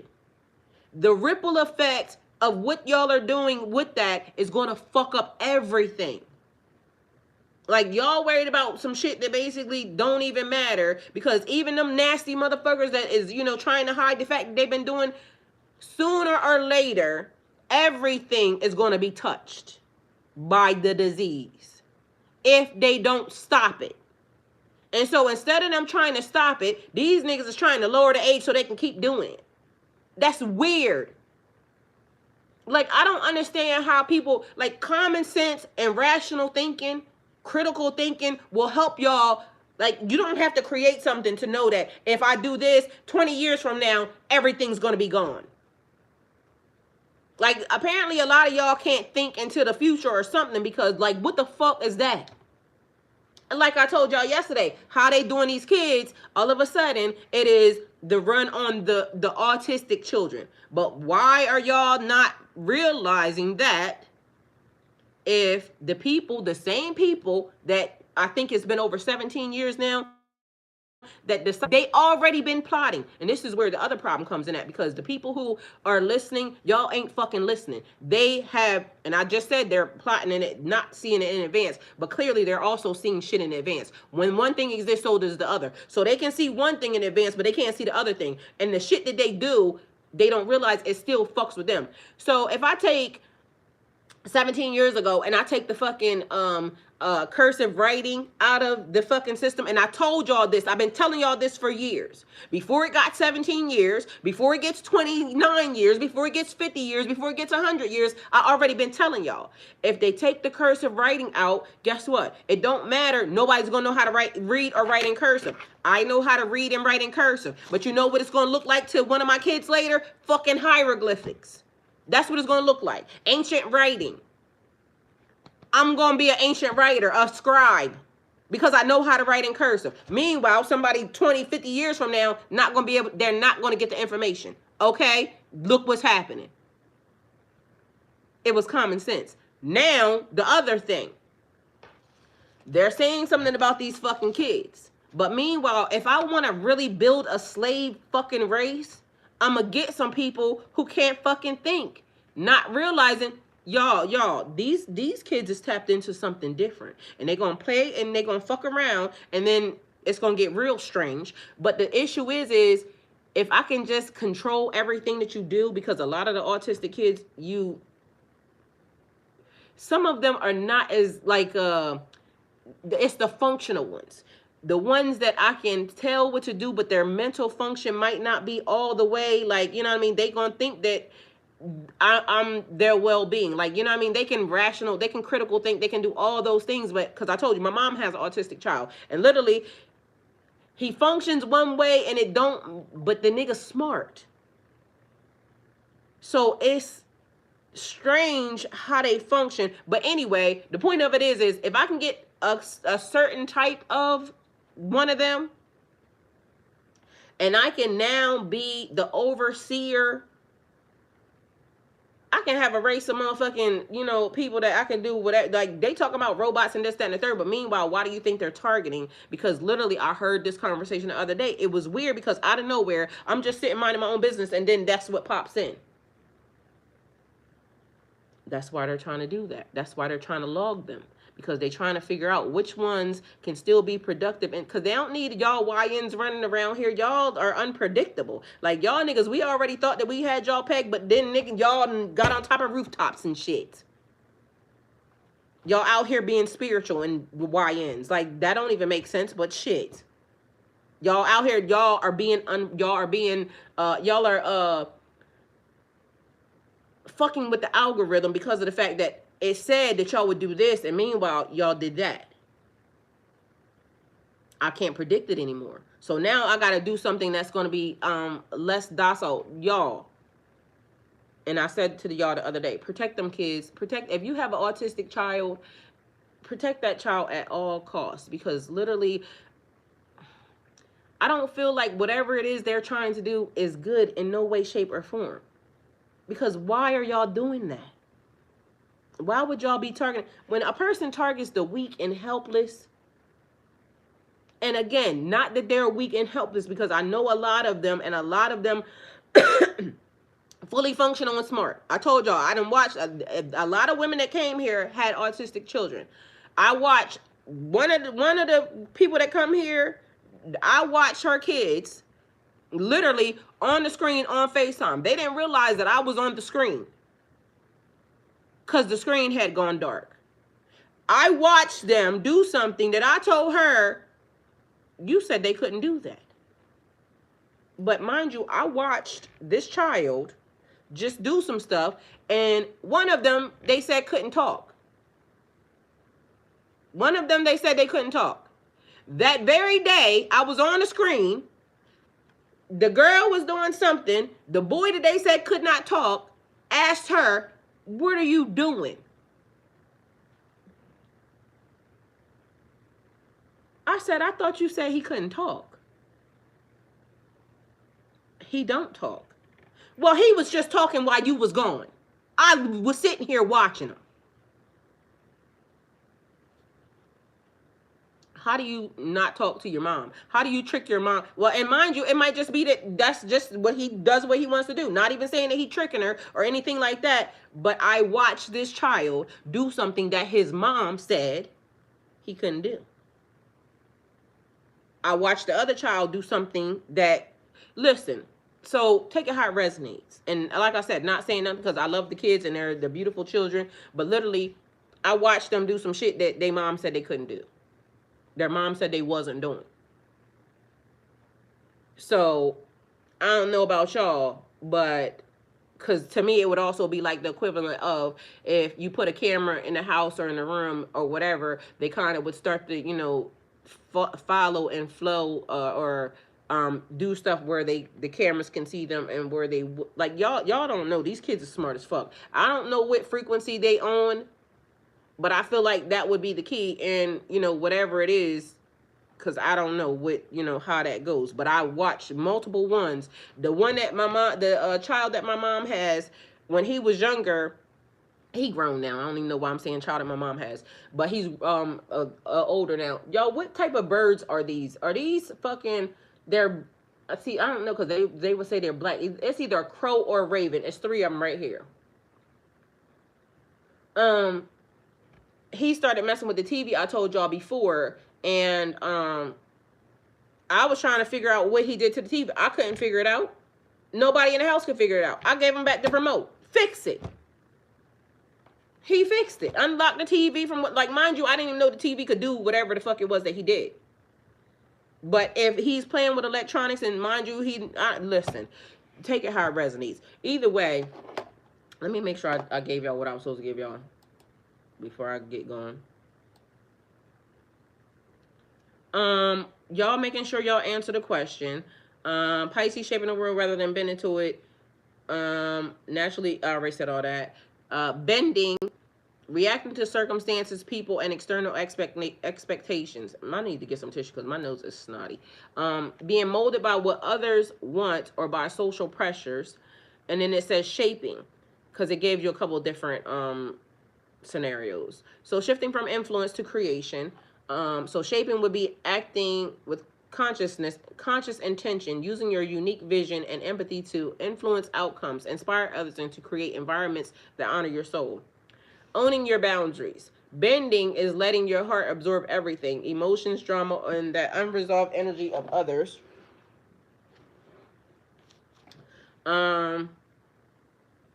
Shaping would be learning discernment. Your sensitivity becomes a tool, not vulnerability. You choose what you want to engage with, what to release, and how your energy interacts with the world. Hold on, y'all, because my nose is snotty and it's making me not want to swallow that.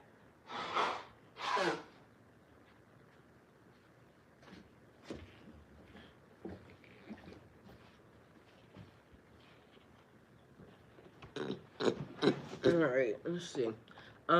Turning empathy into power. Bending feels. Well, I feel like I'm forgetting something though, because literally, I feel like,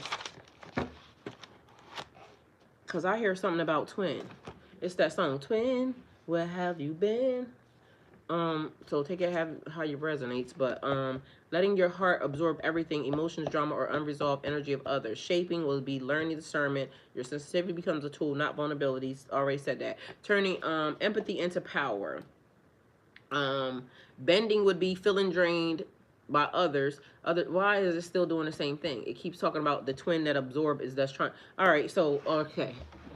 Let's go here because I think we already have an issue, or they're saying there's an issue because it is talking about, it was important that on y'all's initial, like when I programmed the channel, oh, just so y'all know, we have a message tonight at 8 o'clock, so I will be actually either on live with y'all or I will pre-program the message. So I'll be doing the message today, which probably will be on Twitch if I actually do the message, but if I go live, then it'll be live. It's going to be at 8 p.m. tonight. So just know that 8 o'clock tonight, y'all will see me on y'all screen, okay? Inshallah, God willing, all right? They told, and for some reason, even that was a thing because they said, I don't know, I learned, inshallah was the first word that I learned because I learned it from somebody, and it says God willing, but then just seen something else and they said, stop saying that because it means no. But mind you, God willing and no is two different things. But anyway, I'll be here at 8 o'clock, so it'll be either be pre-programmed or it'll be live. I'm hoping to pre-program it so I can be on the live with y'all in the live talking about whatever the message is. Okay, so there's that. But when I programmed this, it pulled up a twin flame thing, and then all of a sudden stuff started going here. Diamonds are forever. Diamonds in the rough. I hear a proposal, but that was one of the things for the ring. But also the ring was connected to separation and people. Not allowing whatever it was, but also rings, it's going full circle. But then the thing that I knew I wanted to talk to y'all about was that it said every diamond is not created equal, because it was talking about stones, like a VS stone begats and something else. So people don't realize that diamonds come in different shapes, sizes, cut, clarity, all of that, right? So there's a diagram of stones, right?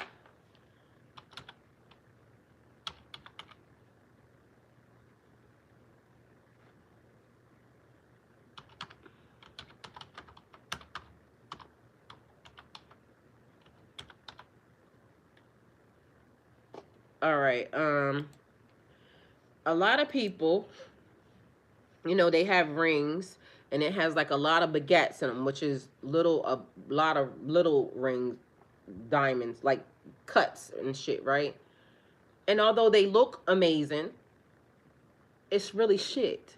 And not really worth that much. So they'll see it and they'll be like, you know, oh, this is a lot, or people will think that it's a lot. It's not a lot. A solid stone, depending upon the cut and clarity, is going to be more or less money, right? So let me see.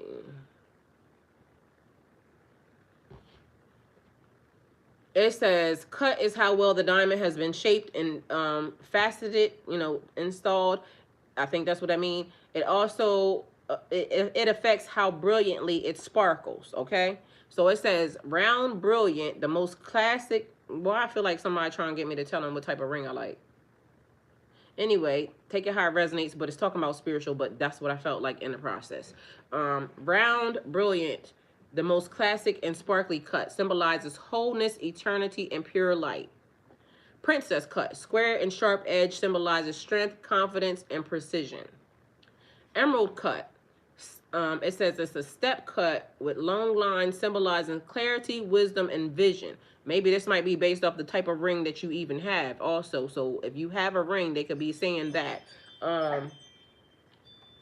Then it is oval, elongated, and elegant. Symbolizes creativity, uniqueness, and grace. If this is the case, I need all of them because shit.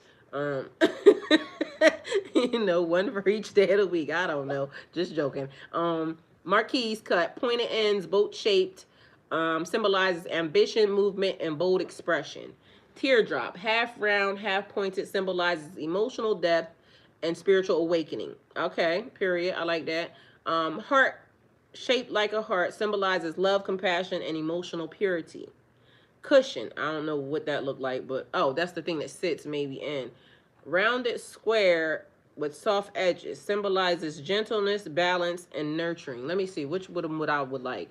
The most classic and sparkly cut symbolizes wholeness, eternity, and pure light. That's round and brilliant. I don't know. Anyway, so this could be the pressure, the way it's getting done, you know, so take it how it resonates, because we was talking about spiritual, right?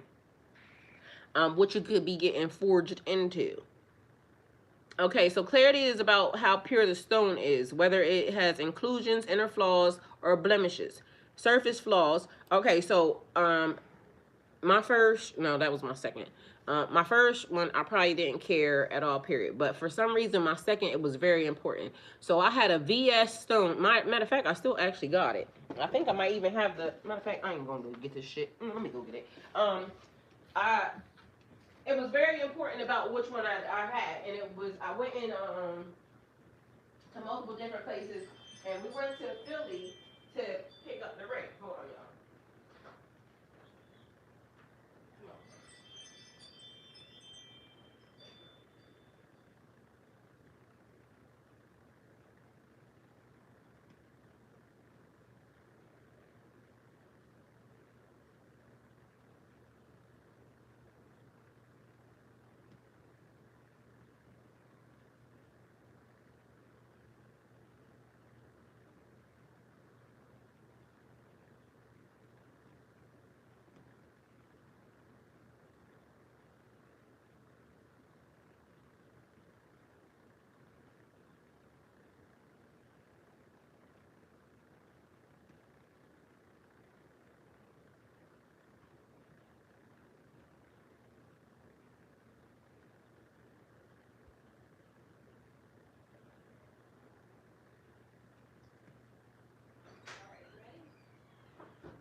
Excuse me. My garage smells so good, although it looks like it's crazy shit in there that I need to go clean out today. But I went on a treasure hunt, okay? So maybe we're going on a treasure hunt. Props and things of that nature. All right, so I done found a watch. I done found on my jewelry, on my treasure hunt, I done found a Kenneth Cole watch. Y'all. So maybe we jewelry shopping or something today. I don't know. Let's see what we got. That took a lot because I had to go digging some shit out. All right, he said ravens have shaggy feathers. All right, so they going now, but it might have been a raven. I don't know. All right, so we went on a treasure hunt in the garage, and I found some things. I'm looking for some gloves because, you know, I got to do my content. But I'm looking for some white gloves. Oh, I think I might have found them. Ain't that some... Oh, shit! Yo, we got props and things, period. All right, so, period. Look at God. Mind y'all, I've been looking for this. And here we are, treasure hunt. I done found my little, y'all get ready to be sick of me. I'm trying to tell y'all. Got my little gloves. And I've been looking for them, but I got some longer gloves. Y'all ain't even ready for what's about to happen now. All right, so let's get rid of this. So thank God. So look what happened. I went looking for one thing and found something else. All right. So treasure hunt. This is a jewelry box, just so y'all know. It's been out in the garage. And Kevin, you saying shaggy feathers? Look.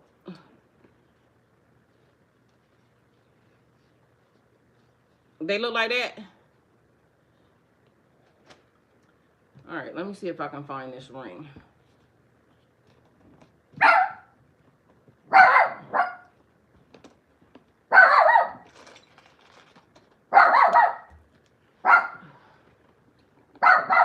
All right, so this is my little ring. Mind you, this is a VS stone, and I love this ring, but you know, this is my second marriage.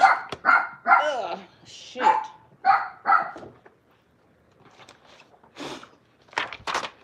Oh, damn. I didn't mean to do that. All right, this is the ring that I had for the second one, okay? Mind you, VS stone.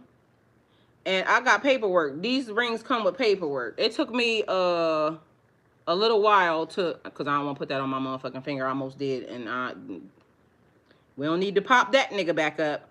So it came with its own little, like the engagement band. And then, but these little stones, I think these will be called baguettes too, but little small stones. These things, like most rings, like I done seen women that have a lot. I like shit like this. Mind you, this ring costs a lot of fucking money. Not too much, but enough.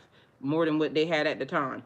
I think back then, you know, we was young, and so, but anyway,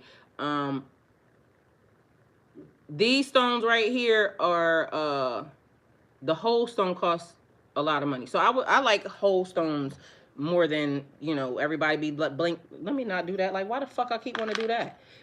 Anyway, and I probably shouldn't have had that sitting in the garage, but literally it was in the garage. So that's what it looks like. All right, that's what it looks like. So take it how it resonates anyway. But that was my second ring. My third ring was the Beauty and the Beast ring. But mind you, I would have liked it so much better if it was gold. A nigga built me a ring that basically, I don't like silver jewelry. I'm a gold jewelry person. My skin is gold. So we like what we like. Anyway, why are we talking about this? Let's go back. Let's see what that was important. What was that important about? She said, girl, I missed you and everyone here. Girl, we miss you too. Shit, you seen as soon as you popped in, you always make me smile. Because, hello, where you been? All right, so here we are. Girl, and don't ask me why we over here talking about this, but here we talking about, it says flawless, no visible flaws even under magnification, symbolizes spiritual purity and alignment. All right, so depending upon, I guess, the cut and clarity, it could be based off of maybe how much or what you had to go through, because I don't know how, like, the cut is when after it's pulled out. And okay, so let me ask this question. Does the clarity depend upon how much has to go, how much pressure is applied? Does that make sense, y'all? Does the clarity depend on how much pressure is applied? Because I'm trying to figure out what this even means. What's the distinction? Like, what are we even talking about here? No, clarity does not depend on how much pressure is applied. How diamonds form. Okay, so here we are. Diamonds form deep in the Earth's mantle, about 90 to 100 miles below the surface. They are created when carbon is exposed to extremely high pressures and heat over millions to billions of years. This pressure and heat cause carbon atoms to bond tightly, forming the crystal structures of a diamond. So yes, pressure creates the diamond itself, but what creates the clarity? Clarity is about imperfections. Oh, okay, so this would make this spiritual symbolization, okay? Because they said clarity. Clarity is about imperfections, called inclusions and blemishes, that form during and after the diamond is created.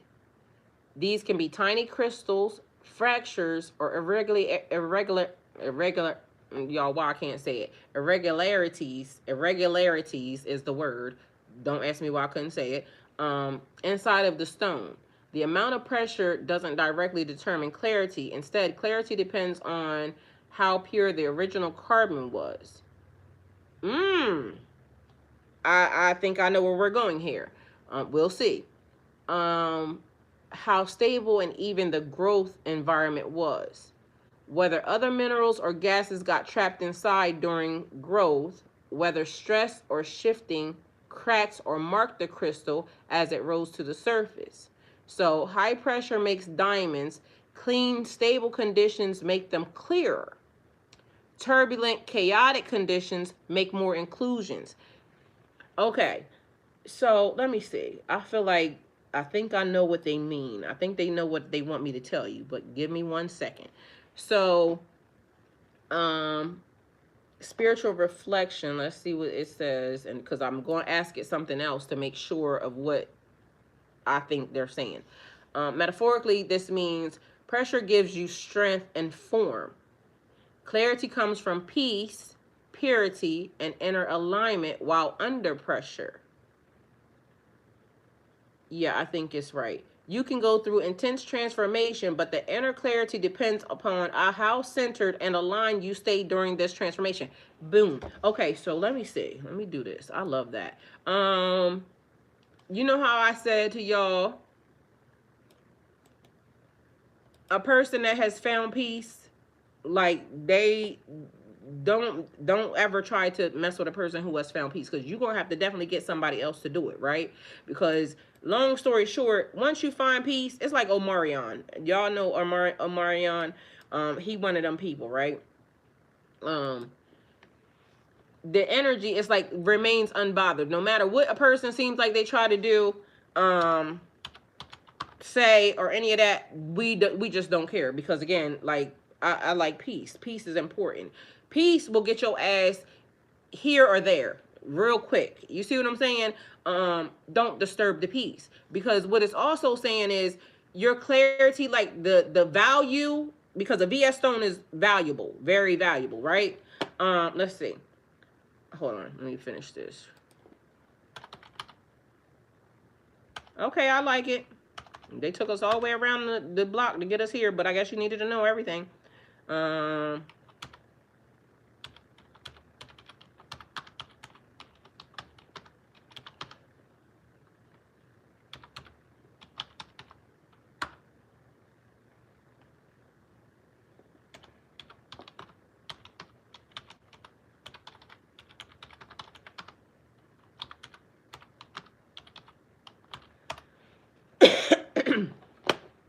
All right, let's go back now. So we got to see what they say. All right, so VVS. Okay, so VVS 1, VVS 2. Very, very slightly included. Tiny inclusions, barely invisible, symbolizes growth through subtle lessons. VS1, VS2, very slightly included. Minor inclusions, visible only under magnification, symbolizes resilience and beauty despite imperfections. So as I'm saying that, right, I hear somebody and I hear them saying that there's a lot of fake diamonds running around. There's also a lot of man-made diamonds running around. And so whereas a person may think that they would be a diamond in the rough, but it could be a fake diamond because there are fake diamonds. Take it how it resonates. Anyway, so it says FL is flawless. No visible flaws, even under magnification, symbolizes spiritual purity and alignment. So we need it to be flawless, okay? Which is also, y'all remember when I told y'all I'm supposed to learn something, but I have to learn it from a specific person because they did not want me to have bad behavior. So you have to learn this, but you have to learn it from, you can't go and do, it would be almost like a virgin. Like, you know what I'm saying? You can't do this. Like, you belong here, but I don't want you putting your feet in the water because you ain't been taught yet. So don't do nothing. Meanwhile, remember, we're talking about also spirits and entities. It is fake, teachers, students, whatever it is, there's a real and a fake version, okay? Like, I want to learn from you, but technically, really, no, I don't. Like, somebody will be saying, like, oh, I want it, but meanwhile, they really don't. They want to do what they want to do. But if you're in, you're in. All right, so take it how it resonates. And then VS1, VS2, very slightly included. Minor inclusions, visibly under, I said that already.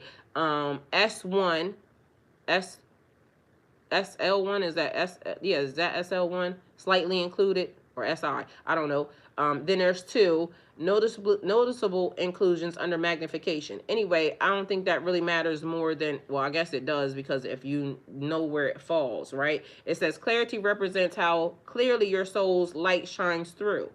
Not the absence of flaws, but how well you've integrated them. All right, so you know how, because all I hear is like when a person can say like, you shine bright like a diamond, shine bright like a diamond, diamonds are forever. Also a diamond in the rough. It's like the symbolism or the saying of a person thinking that they can turn something into something that it's not. Like, I don't know what the fuck just happened, but whatever I did, don't do it again. Whatever you did, don't do it again. Because purely, somebody thought that they can turn something into nothing into something. Either they got it or they don't. And apparently a person ain't got it. Okay, so we talked about this yesterday too. Like I told you, getting something put into a separate box. Like a person putting this into a box. Meanwhile, the instructions in the box didn't match the cards that was in it. So they may have tried to wrap it in something, but it's dumb. Like it can't be that. So you could put a real diamond, flawless diamond in something, and maybe whatever, the gold, whatever this is, the gold part or the silver part, whatever, because I feel like it might have been silver. It wasn't right. So I don't know, whatever, take it how it resonates. Let's see what this is right here. Y'all get it, okay? So it says, I was gonna say where I just put that at. So Pisces, the universe wants you to understand this. Pressure may shape you, but clarity is born from how you hold your energy while under the pressure. Why is it giving me the okay, so when I went active, right, when the glitch happened, and day by day, it was like my energy was powering up. But what started to happen was it was like it went so far out, because remember I told you I was attracting people in different states and shit that I had never met. But all of a sudden, the universe started like it swiping through, like when you know how you swipe through on your phone, that's how it was doing these people, like, you know, swiping through the people, like this person is connected and then it stopped. Did you see this person? So I told you I talked to one of the dudes, and for some reason he knew it too. He knew that the universe had did whatever it did, because when I became aware of him, he became aware of me, which was weird because nigga, I don't know you, but why are you now right here?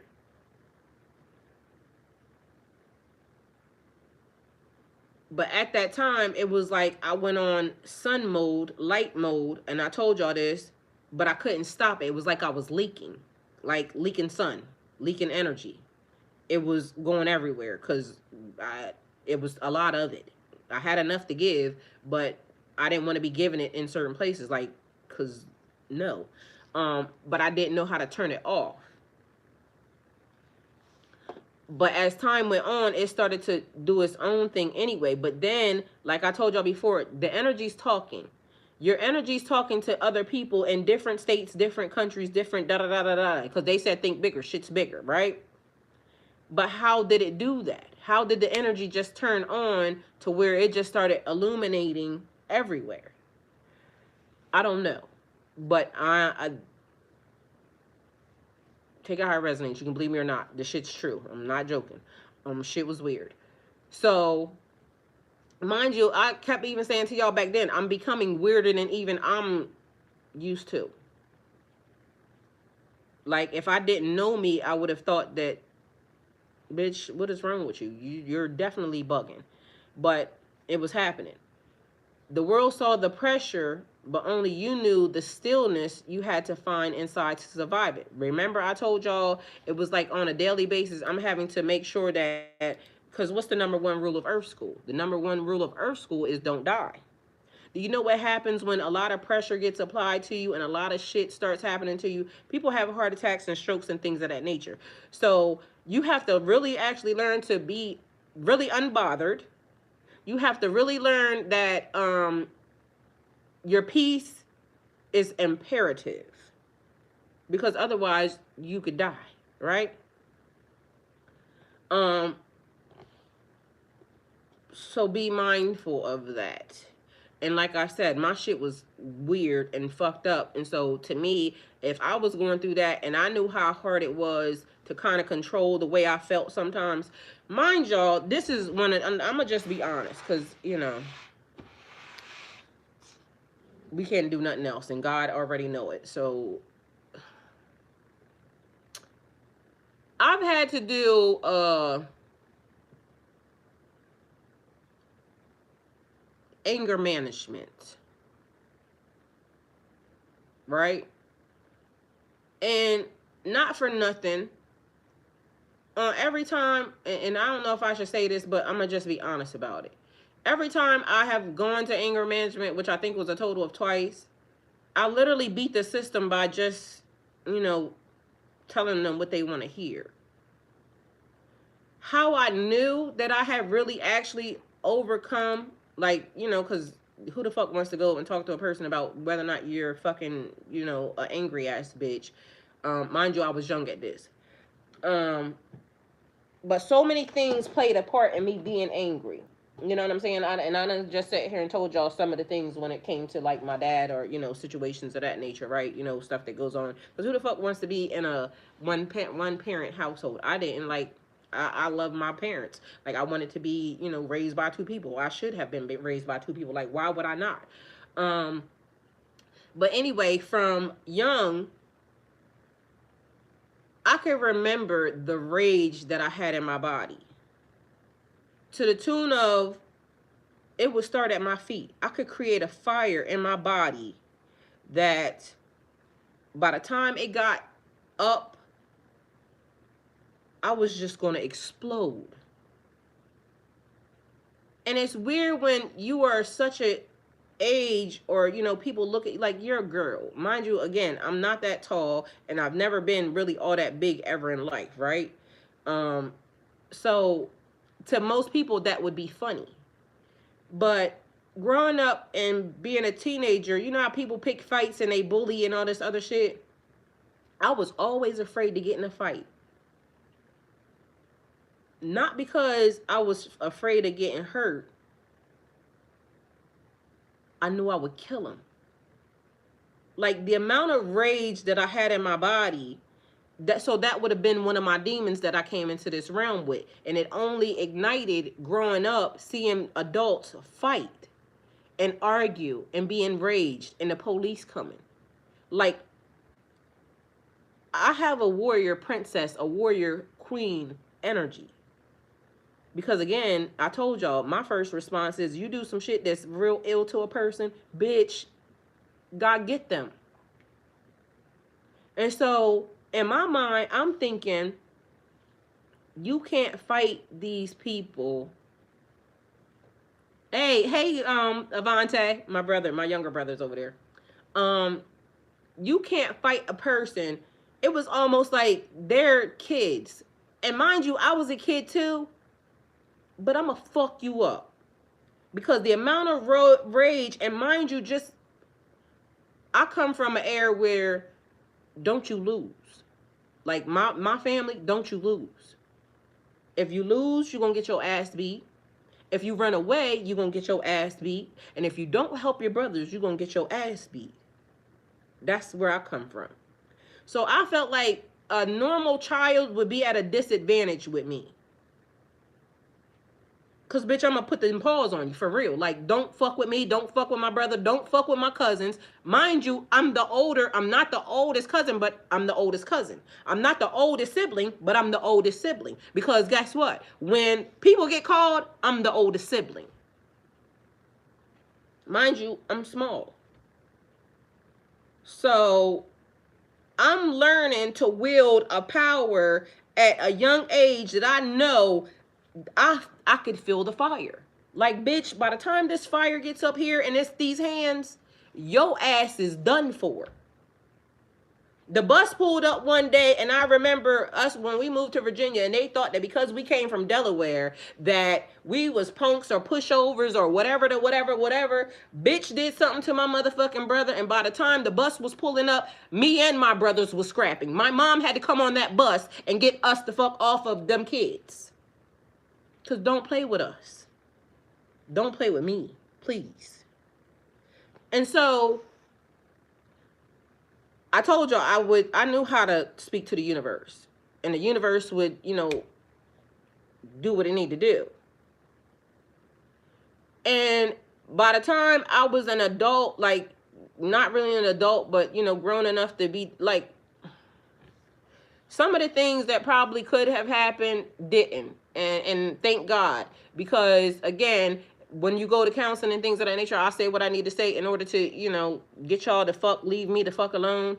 And then it's not until really spiritually you get in alignment and then you realize, okay, I got to control this fire because this fire is going to kill me.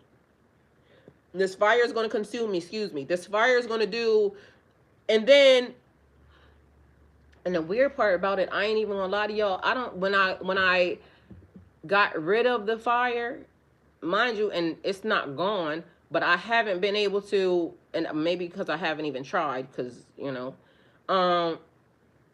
but that rage that comes along with that, I had to learn to control that. And when I finally learned to control it, I think the one thing that did, I broke my finger, right? Because I punched the nigga in the face.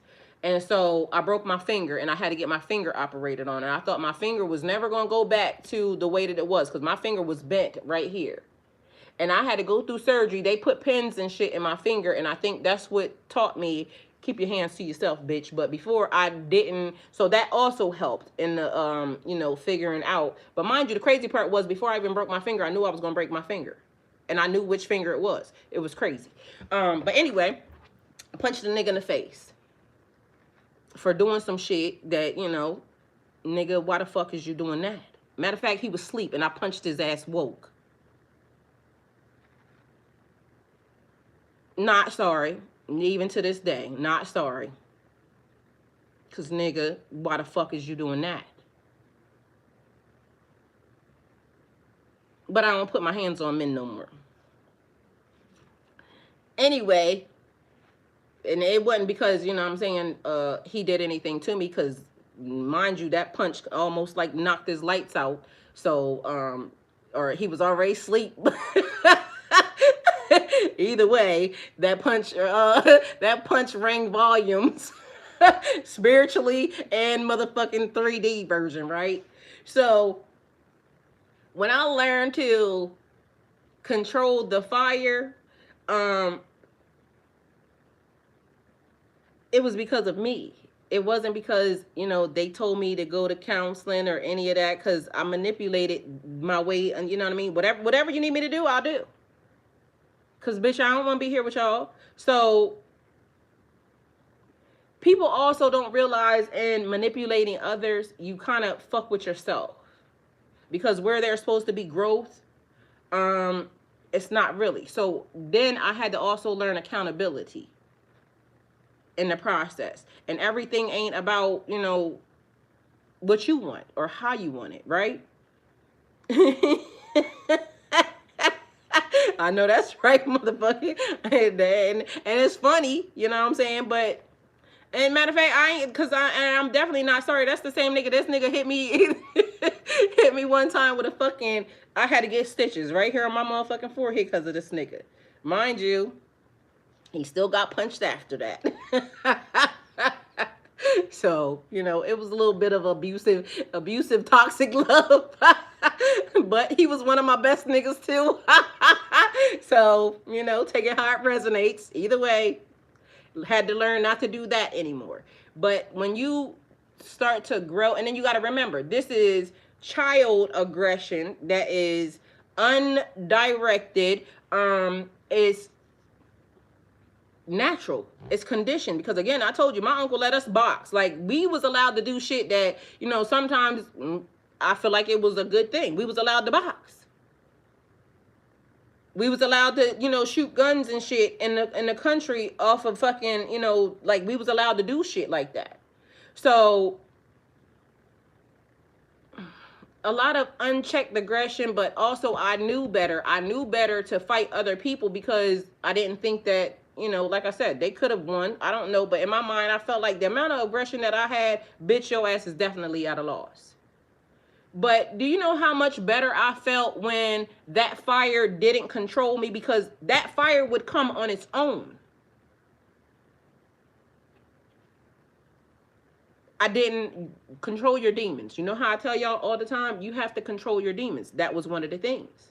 Now, I'm going to have to try something one day, because I need to know if I can actually do that all over again, because I have not done that.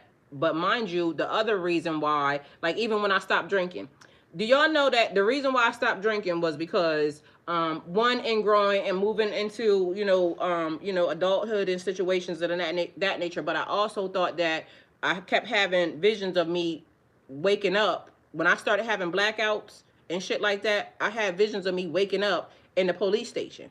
So one time I had a whole party. Everything was all great, this, that, and the third. Somehow I blacked out in the party, and I'll be functioning while I be drinking. Fighting somebody girl, don't even know. The dude that I was talking to, don't even know what happened. And somehow me and my brother got into some shit. Apparently my brother pulled a gun on me and we got fighting. My face black, or, you know, I woke up, my whole face was black. That's all I know. Mind you, I don't remember nothing about that night other than the fact that I was having the best time of my life. And then I woke up the next day. Face black and blue. The girl that was my best friend at the time was terrified of me. She said, and this is a quote, "I never knew you acted like that." Mind you, this came out in the middle of, you know, spirits, drinking. But it happened enough times, two times in the wrong way, that I fought people that I really love. And I don't want to be that. I don't want to be that. I remember even one of the nights, which, you know, was a culmination of the same night, but people walked around me like they was terrified of me. Like, to this day, me and my cousin's relationship has still not been the same because I'll be real strong already from the beginning. And this particular time, but I remember doing it, but I kind of got a bad rap that night for some reason, only because nobody heard what she was saying. My cousin is gay and my sister is not. So my little sister happened to be around, and you know, I took her out to party, and I'm responsible. I'm the oldest sister. So when people call, they call me. So I was trying to get the dude, one of my person's dudes, because he had a, you know, I was trying to get him to take my sister home because she was intoxicated. She thought for some reason that I was trying to send her with the nigga. First and foremost, like, I don't know what type of people that y'all be around, but if that dude had to touch my sister while he had her, the nigga that I was with would have damn sure, like, so there's no way. People don't understand the type of people that I be around. So when she was being protected, but for some reason they thought that I was trying to get him to do something. Like, I would have never done that. Mind you, I'm protecting her from the bitch that was trying. They thought that it was cool because a girl was taking her. Nah, bitch, the bitch was getting ready to get you. So they done told my family all this bullshit. Mind you, I never even addressed it, because fuck it. If that's what y'all think, fuck y'all. But not realizing, like, the dude that I was with, these are the niggas that he, like, if I needed to anything, I had a whole fucking bodyguard. Like, nigga, I had a whole sitter that would take me to the mall. Do this, do that. Like, this was my person. If I needed something, I tell him, he do it. Like, people don't know that, but they went and told my family all this weird random ass shit, which I didn't give a fuck, because bitch, fuck y'all. And next time, and this is where I learned to kind of, and it's sad because that's my sister, I love her, but at the end of the day, bitch, you try to make some weird shit happen, but she was intoxicated, so I can't blame her. So it was really all the other people that was around. But what ended up happening was my cousin kept saying she wanted to take her home, but she didn't realize that my cousin had been saying to me all day long, like, "This your sister." Mind you, they are not cousins on this. It's my sister, but it's not my cousin's cousin family. So she was talking about how sexy my sister was all day long, da da da da da. Which I didn't care, and if my sister want to do that, that's on my sister. But when my sister is intoxicated, bitch, don't do nothing to my sister. So she said something, but she said she wanted to take my sister home. I'm telling her, no. She can go with him. But mind you, they don't know the relationship that I have with these people. So my cousin says something. All I remember, the last thing before I blacked out, and mind you, the thing that I was drinking this night was chocolate cake. That was the drink. The shit smelled like chocolate cake. It tasted like chocolate cake. Mind you, I love chocolate cake. I hated chocolate cake after that. Like, I could not eat chocolate cake for a long time because this shit really fucked my ass up. So, mind you, where I'm from, like, all the bartenders, they all knew. Like, I could just go and order whatever. It be niggas that they know that when I come in, my tab is gonna get paid, and just give her whatever she wants, right? So that night I was at the bar and I had all the drinks lined up, and so I'm passing out all the drinks and I'm just drinking because I be drinking, right? The last thing I remember, she said something. I took this hand, grabbed her by her face, and I slid her ass clear across the room. And when I say, yeah, she slid. And my cousin kind of big. So that kind of fucked that situation up. Then something else happened, because I guess that night I was just highly triggered in all the wrong ways, because now, bitch, you know, already got me on fucking 10. And so now everybody's getting it. And the nigga that I was with never argued with the nigga, never nothing. I never argued with this nigga. So y'all, I ain't gonna lie, I cried the next day because I was in rare form. So the nigga, mind you, I had on this little ass skirt, y'all. I was showing my ass, like literally showing my ass. Had on this little ass dress. It's snowing and shit. And so I remember, so I'm having flashes of this night. I can't remember everything that happened. So he said that, and mind you, the nigga's name is Tommy, and I love Tommy. Tommy was the dude that was my sitter, my bodyguard, right? Tommy was a fucking big ass nigga, and I love Tommy. Me and Tommy would have so much fun. Tommy would take me to the mall, and I would get Tommy bitches because they was thinking that Tommy was my nigga, but Tommy was not my nigga. Tommy was basically my sitter. And so the girls would be trying to talk to Tommy. They see Tommy spending all this money because Tommy would be, you know, watching me get dressed, doing shoes, and like showing like all this shit. I'm getting Tommy bitches, right? Not watching me get dressed, but you know, I'm choosing clothes and this and the Thursday. He wasn't watching me get dressed. But so he would be helping me pick out shoes and clothes and all this other shit. Tommy was the shit. Just so y'all know. Mind you, this nigga was so smart. He could rap. Tommy was very intelligent, highly intelligent. He was a big nigga, like really security nigga, big nigga. Anyway, he said I got outside and it was cold and I'm already beefing and hyped up. So now he's saying he's telling me to get in the car, and I don't want to get in the car because now I'm cussing him the fuck out. Mind you, I never cussed this nigga out, so I don't know what triggered the cuss out. He said, so then all of a sudden he's telling me, do you want to stay outside in the cold or do you want to get in the warm car? I remember that part. So he says I laughed and then I got in the car. Y'all, I'ma just tell y'all ahead of time, that laugh is not good. So when he said that, I was like, fuck. I knew it was going downhill from there. Because, bitch, if I laugh and you arguing with me, please just walk away. That laugh is not good. I feel like it's a stress response. And so people think that I'm laughing like, you know, it's nothing going to happen. And now that's your ass. So we get in the car and he says, because I don't know, I'm not there, okay? Whatever happened, I'm not there. My body is present, but it's the spirit. The spirit, and mind you, this spirit is heavy, okay? This lady is, I call her the red-headed witch. She's literally red-headed, and the bitch don't got no sense. So when she come out, like, we have to keep her, control your demons, we keep her under lock and key, okay? Because this bitch need to be in jail. Okay? She's got problems. So he says that, and then I don't know what triggered. He said that all of a sudden, I said, but you know, niggas be lying, so we can believe him or not. But he said, I know you be fucking with them bitches. Mind you, me and this dude had an open, but he probably was fucking with them bitches. And it was probably my intuition knowing that this nigga lying. When you got a pass, all you gotta do is tell me that you wanna fuck with some bitches, nigga. But so my spirit must have been saying, this nigga fucking with them bitches. I've never felt that way outside of him, outside of that. So if I said it, that might have been the real spirit. That bitch picked up on whatever it was. Anyway, he said he's driving. Mind you, don't forget the fact that I got on a little ass dress, okay? Ass out.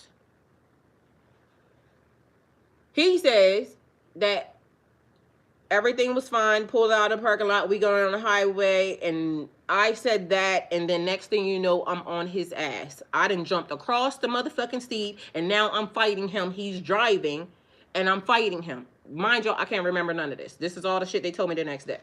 So I'm on him like a spider monkey. He's telling Tommy to grab me because Tommy's in the back seat. Mind you, Tommy's a big nigga in the back seat of a Honda Accord. And I'm on his ass. Mind you, I'm small as fuck. Mind you, I'm like, at this time, I'm probably not even 145 pounds, little frame, what 145 pounds used to be, because I don't know what happened to with the weight and the miles and all this other shit, but shit then got different. 135, 145, somewhere around there. But mind you, my frame is small as fuck. This nigga's 6-something. This the nigga, one of the niggas that I married later in life. That I, you know. So he's saying that I did that. He's telling Tommy to grab me, but because my ass is out, Tommy don't want to grab me because he don't know how to grab me, because he don't want to touch me in all the wrong ways, because he know better in touching me in all the wrong ways. So Tommy like sitting in the back seat like, dog, I don't. By the time I think all of this stops, it is probably, because it's not that far from where I lived at to, you know, where we was at to the club. Probably about 3, 4, 5 miles, so you can get there pretty quickly. They done pulled into the store, because there was a store up front from where I lived at, and then the trailers was in the back. I had a double wide in the back, and so I don't know how everybody, or if everybody was following, because again, I don't know, because they're just telling me that. So my cousin now tells me that somehow he got out of the car. He had on a t-shirt, a white tee, some jeans. He says, I said, how did you get me off of you? He said, I slammed your ass on top of the car. This is a big nigga. So if you slamming me anywhere, mind you, I didn't feel none of this shit. Like the next day I woke up fucking refreshed. Like I had the best night ever, right? And no lies. Woke up feeling fucking amazing. Every time I done crashed out, I wake up feeling amazing. Mind you, I told you I woke up one time face black as a motherfucker, right? But I felt amazing. So I wake up in the morning, and this is where the shit done hit the fan. People are talking to me in low tone. Are you okay? What the fuck's wrong with y'all? Like, are we get ready party? Bitch, the party's over. You're not allowed to drink ever again. Nobody's drinking nothing. Mind you, now it's intervention time and some other shit. People, this is what happened last night. Mind you, they're talking to me like they're fucking terrified of me, like I'm the fucking devil.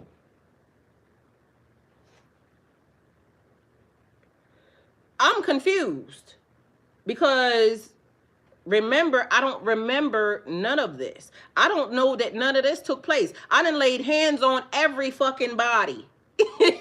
Literally hands on everybody. And then my cousin proceeds to speak the words that fucking shook my soul. She said, you know you fought Aaron last night, right?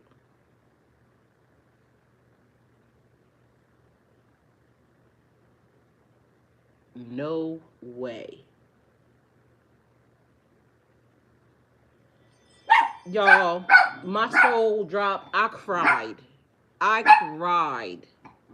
Because I could not believe that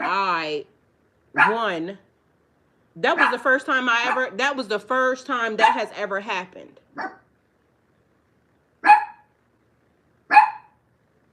I cried.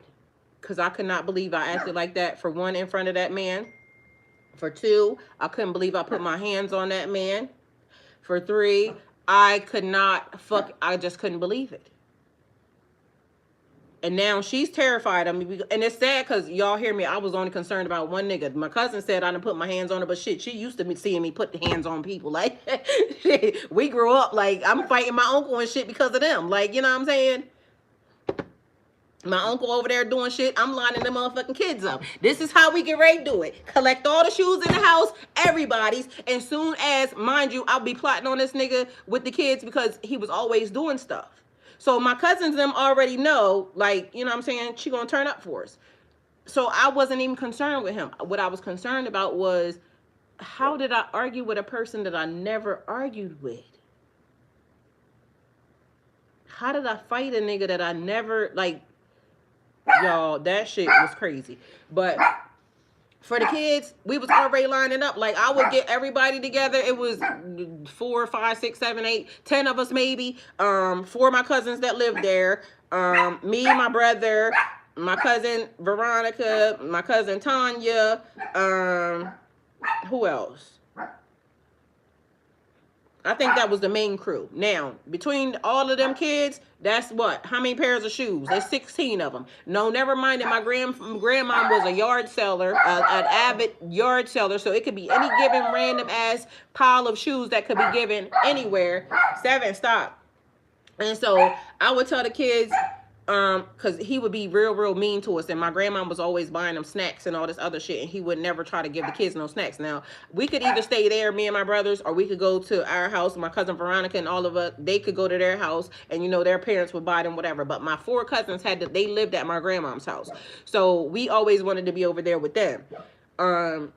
Anyway, my grandma, I would tell him all the time, because again, mind you, my uncle's older than me, so I was the person that was the savior of the little people, right? So again, you have to be taught to be a certain type of a demeanor, because then this nigga grown, and he's supposed to be, he not grown because he only like 2 years older than me, I think, but either way, he growner than us, and he trying to traumatize us. So I'm getting the troops together, because bitch, let me show y'all what we about to do to his ass. It don't matter. So we will pile up all the shoes, and he would be talking shit, saying whatever he's saying, and all I be saying is, at 4 o'clock, nigga, grandmom is leaving, and you know that's your ass.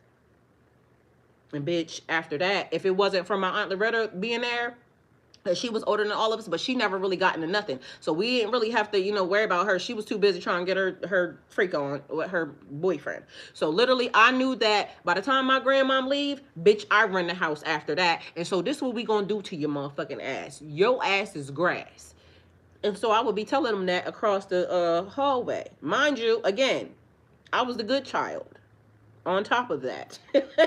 So I'm the good child. Now, being a good child, you have to know to take care of the people. This is why I keep trying to tell you. I'll cuss your ass out, and then I'm going to still ask you to help you. I grew up like this. I grew up like this. Soon as 4 o'clock come, we got a massive pile of shoes already, because he don't know. I done already told all the little kids, get the shit, because soon as 4 o'clock come, we going to light this ass up. Listen. And mind you, he ain't have no door on his thing. It was like, you know, they would have either like the sheet or something across the doorway. It wasn't no door on there. By the time my grandma pulled out, I would be counting. And I'm going to give it a good 20, you know, seconds. I'm going to count to 20. I'm going to count to 30. And then this is what y'all going to do. We going to line up, and we going to fucking light this motherfucking room up. Yo, we would have this nigga in the corner screaming, because we just rapid fire. Like everybody throwing shoes in his motherfucking room, beating his ass. Because why are you the older uncle? But again, he's younger than, I don't know what my grandma was thinking, because my mom then was like, oh wait, there's a big difference between my mom and my uncle. And so, yeah, I protect the little people. So my cousin already knew that, you know what I'm saying, that existed. But now you out here showing off in the streets and drinking and whatnot, and all, like, I can't be doing that. Like, that's not ladylike. It's not conducive to, you know, virtuous woman type things and things of that nature. So it wasn't going to be until I wanted to stop drinking or doing anything that I wanted to do until it was going to stop. You see what I'm saying? So that was the first time, but it wasn't the last, because again, it happened. And it wasn't until, like I said, when I'm thinking, you're going to wake up in jail. Excuse me. Mind you, I'm also the bitch that said, you know, growing up, that you ever seen Maury, and it was like, he is not the father, right? And I would watch some shit like that, and I would be thinking, like, how the fuck do you pass out and you don't know who your baby daddy is? Like, there is no way, because I would be saying shit. I had no knowledge of that. Because to me, it's impossible for a person to black the fuck out. Now, the people should be held accountable, but just think, how many women black out and you're still functional because nobody knew I had left the building. I'm still walking, talking, acting normal, but mind you, I had left the building. Whatever that was walking, talking, and I wasn't there. I can't remember none of it. But before it happened to me, I was talking shit about bitches. Like, blackout. What the fuck is a blackout? Because I didn't drink multiple times before that. Never blacked the fuck out. But the bad part about when you start blacking out with alcohol and things of that nature, once it starts, it continues. It persists. So that's when you have to make the decision to be da-da-da-da whatever. I opted to, I ain't drinking. Because why? Mind you, I can drink wine. I done had wine. You know what I mean? But I'm not going to do certain things because of the fact that Because later on, even after I stopped drinking, like I would do Friday wine, that's how y'all got the best TikToks out of me and all that stuff before. But sooner or later, you have to make the decision. Nobody can tell you what to do. Spiritually on your journey, you're going to do whatever it is that you're going to do. And you're going to learn the lessons that you have to learn. Does it make me a bad person that any of that happened? Nope. Shit, I was having a good ass time. I told y'all both times that it was bad, I woke up the next day very refreshed. Like sitting on top of the world. Meanwhile, everybody's looking at me like, bitch, this happened, this happened, this happened. Mind you, me and my brother went on normal because whatever happened, it happened during a time when, you know what I mean? I wasn't there. I was there. I was the body, the vessel, but I don't know what happened. Mind you, I got triggered, they said, by something that the nigga that I was with, a different nigga at this time, said. I was ready to go, is what they said. Because I said I had rented a party bus, a limousine. We had went to New Jersey and all this other shit. And I said the bus leaves at a certain point in time. It was already on the flyer. It was already on the agenda. It was already on the, so whoever's not here, I don't give a fuck. It's time to go. So whatever happened was because I was trying to remain on schedule and this dumb nigga said whatever he said, and then it transpired into something. So on that one, I don't know, wasn't accountable. Sad that me and my brother got into some shit, but it still has not changed nothing between me and my brother. But at the end of the day, you have to be accountable. But this is also how you have to realize certain people that are next to you and around you don't have your best interest at heart. Because if a nigga that I'm supposed to be with knows that this is the agenda and the schedule, why are you trying to do something different? That now creates a bunch of havoc. Now, if I wasn't, you know, it was my birthday and I was feeling like I was comfortable and in the right place. And this is also the reason why you have to be mindful of that too, because the first instance, I was definitely around people who I felt very comfortable in being able to drink and things of that nature with. But when shit goes haywire and everything else, y'all, are those really the people that you know, can kind of count on for you to be around, for it to be, you to be safe and whatever? But in the second dude, different nigga, I felt like I had to break up with him because nigga. And mind you, I broke up with him shortly after that, because if you created that instance where now everything went, yeah, you're done. You're done for. So take it how it resonates. That's the message. Hopefully it helped. And, you know, I gave y'all some of my bullshit. And, you know, whether not for nothing, it could be entertaining. It happened. Yeah. Don't let it happen to you, okay? But even if it does happen to you, play as fuck up. Shit happens. Relationships can be, you know, saved, severed. Sometimes it's a lesson to sever the relationship and get away from certain people. Sometimes it's a, you know, check-in for yourself. Sometimes it's the early warning system. This could potentially happen to you. So, if I know I'm an energy that holds fire, my spirit animal is a dragon. I'm a Pisces water sign, but my spirit animal, my Chinese zodiac, is a dragon. I know how to wield fire. Control your demons. Some things are out of your control, especially if you are under the influence. And this is the reason why they said kings should not drink, because you could put yourself at a weak point or position if you're doing certain things.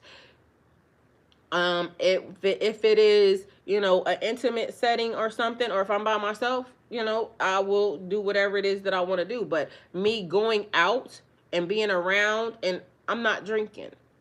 I'm not allowed to. I'm never going to. I don't want to. Don't ask me to. I ain't doing it. Because I already got told, you gonna wake up in jail. You gonna wake up because you killed somebody. You did something, because, mind you, the spirit is there. The spirit is there. And when you add spirits, blame yourself. So I was wanting to have fun and all that, but you know, the fun turned into a nightmare, and then all of a sudden, I'm the fucking threat to everybody. So take it how it resonates, and you know, go with God.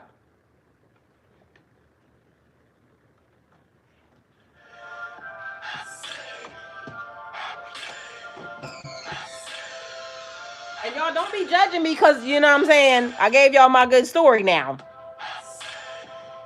Or you can, and I ain't gonna care, but don't judge.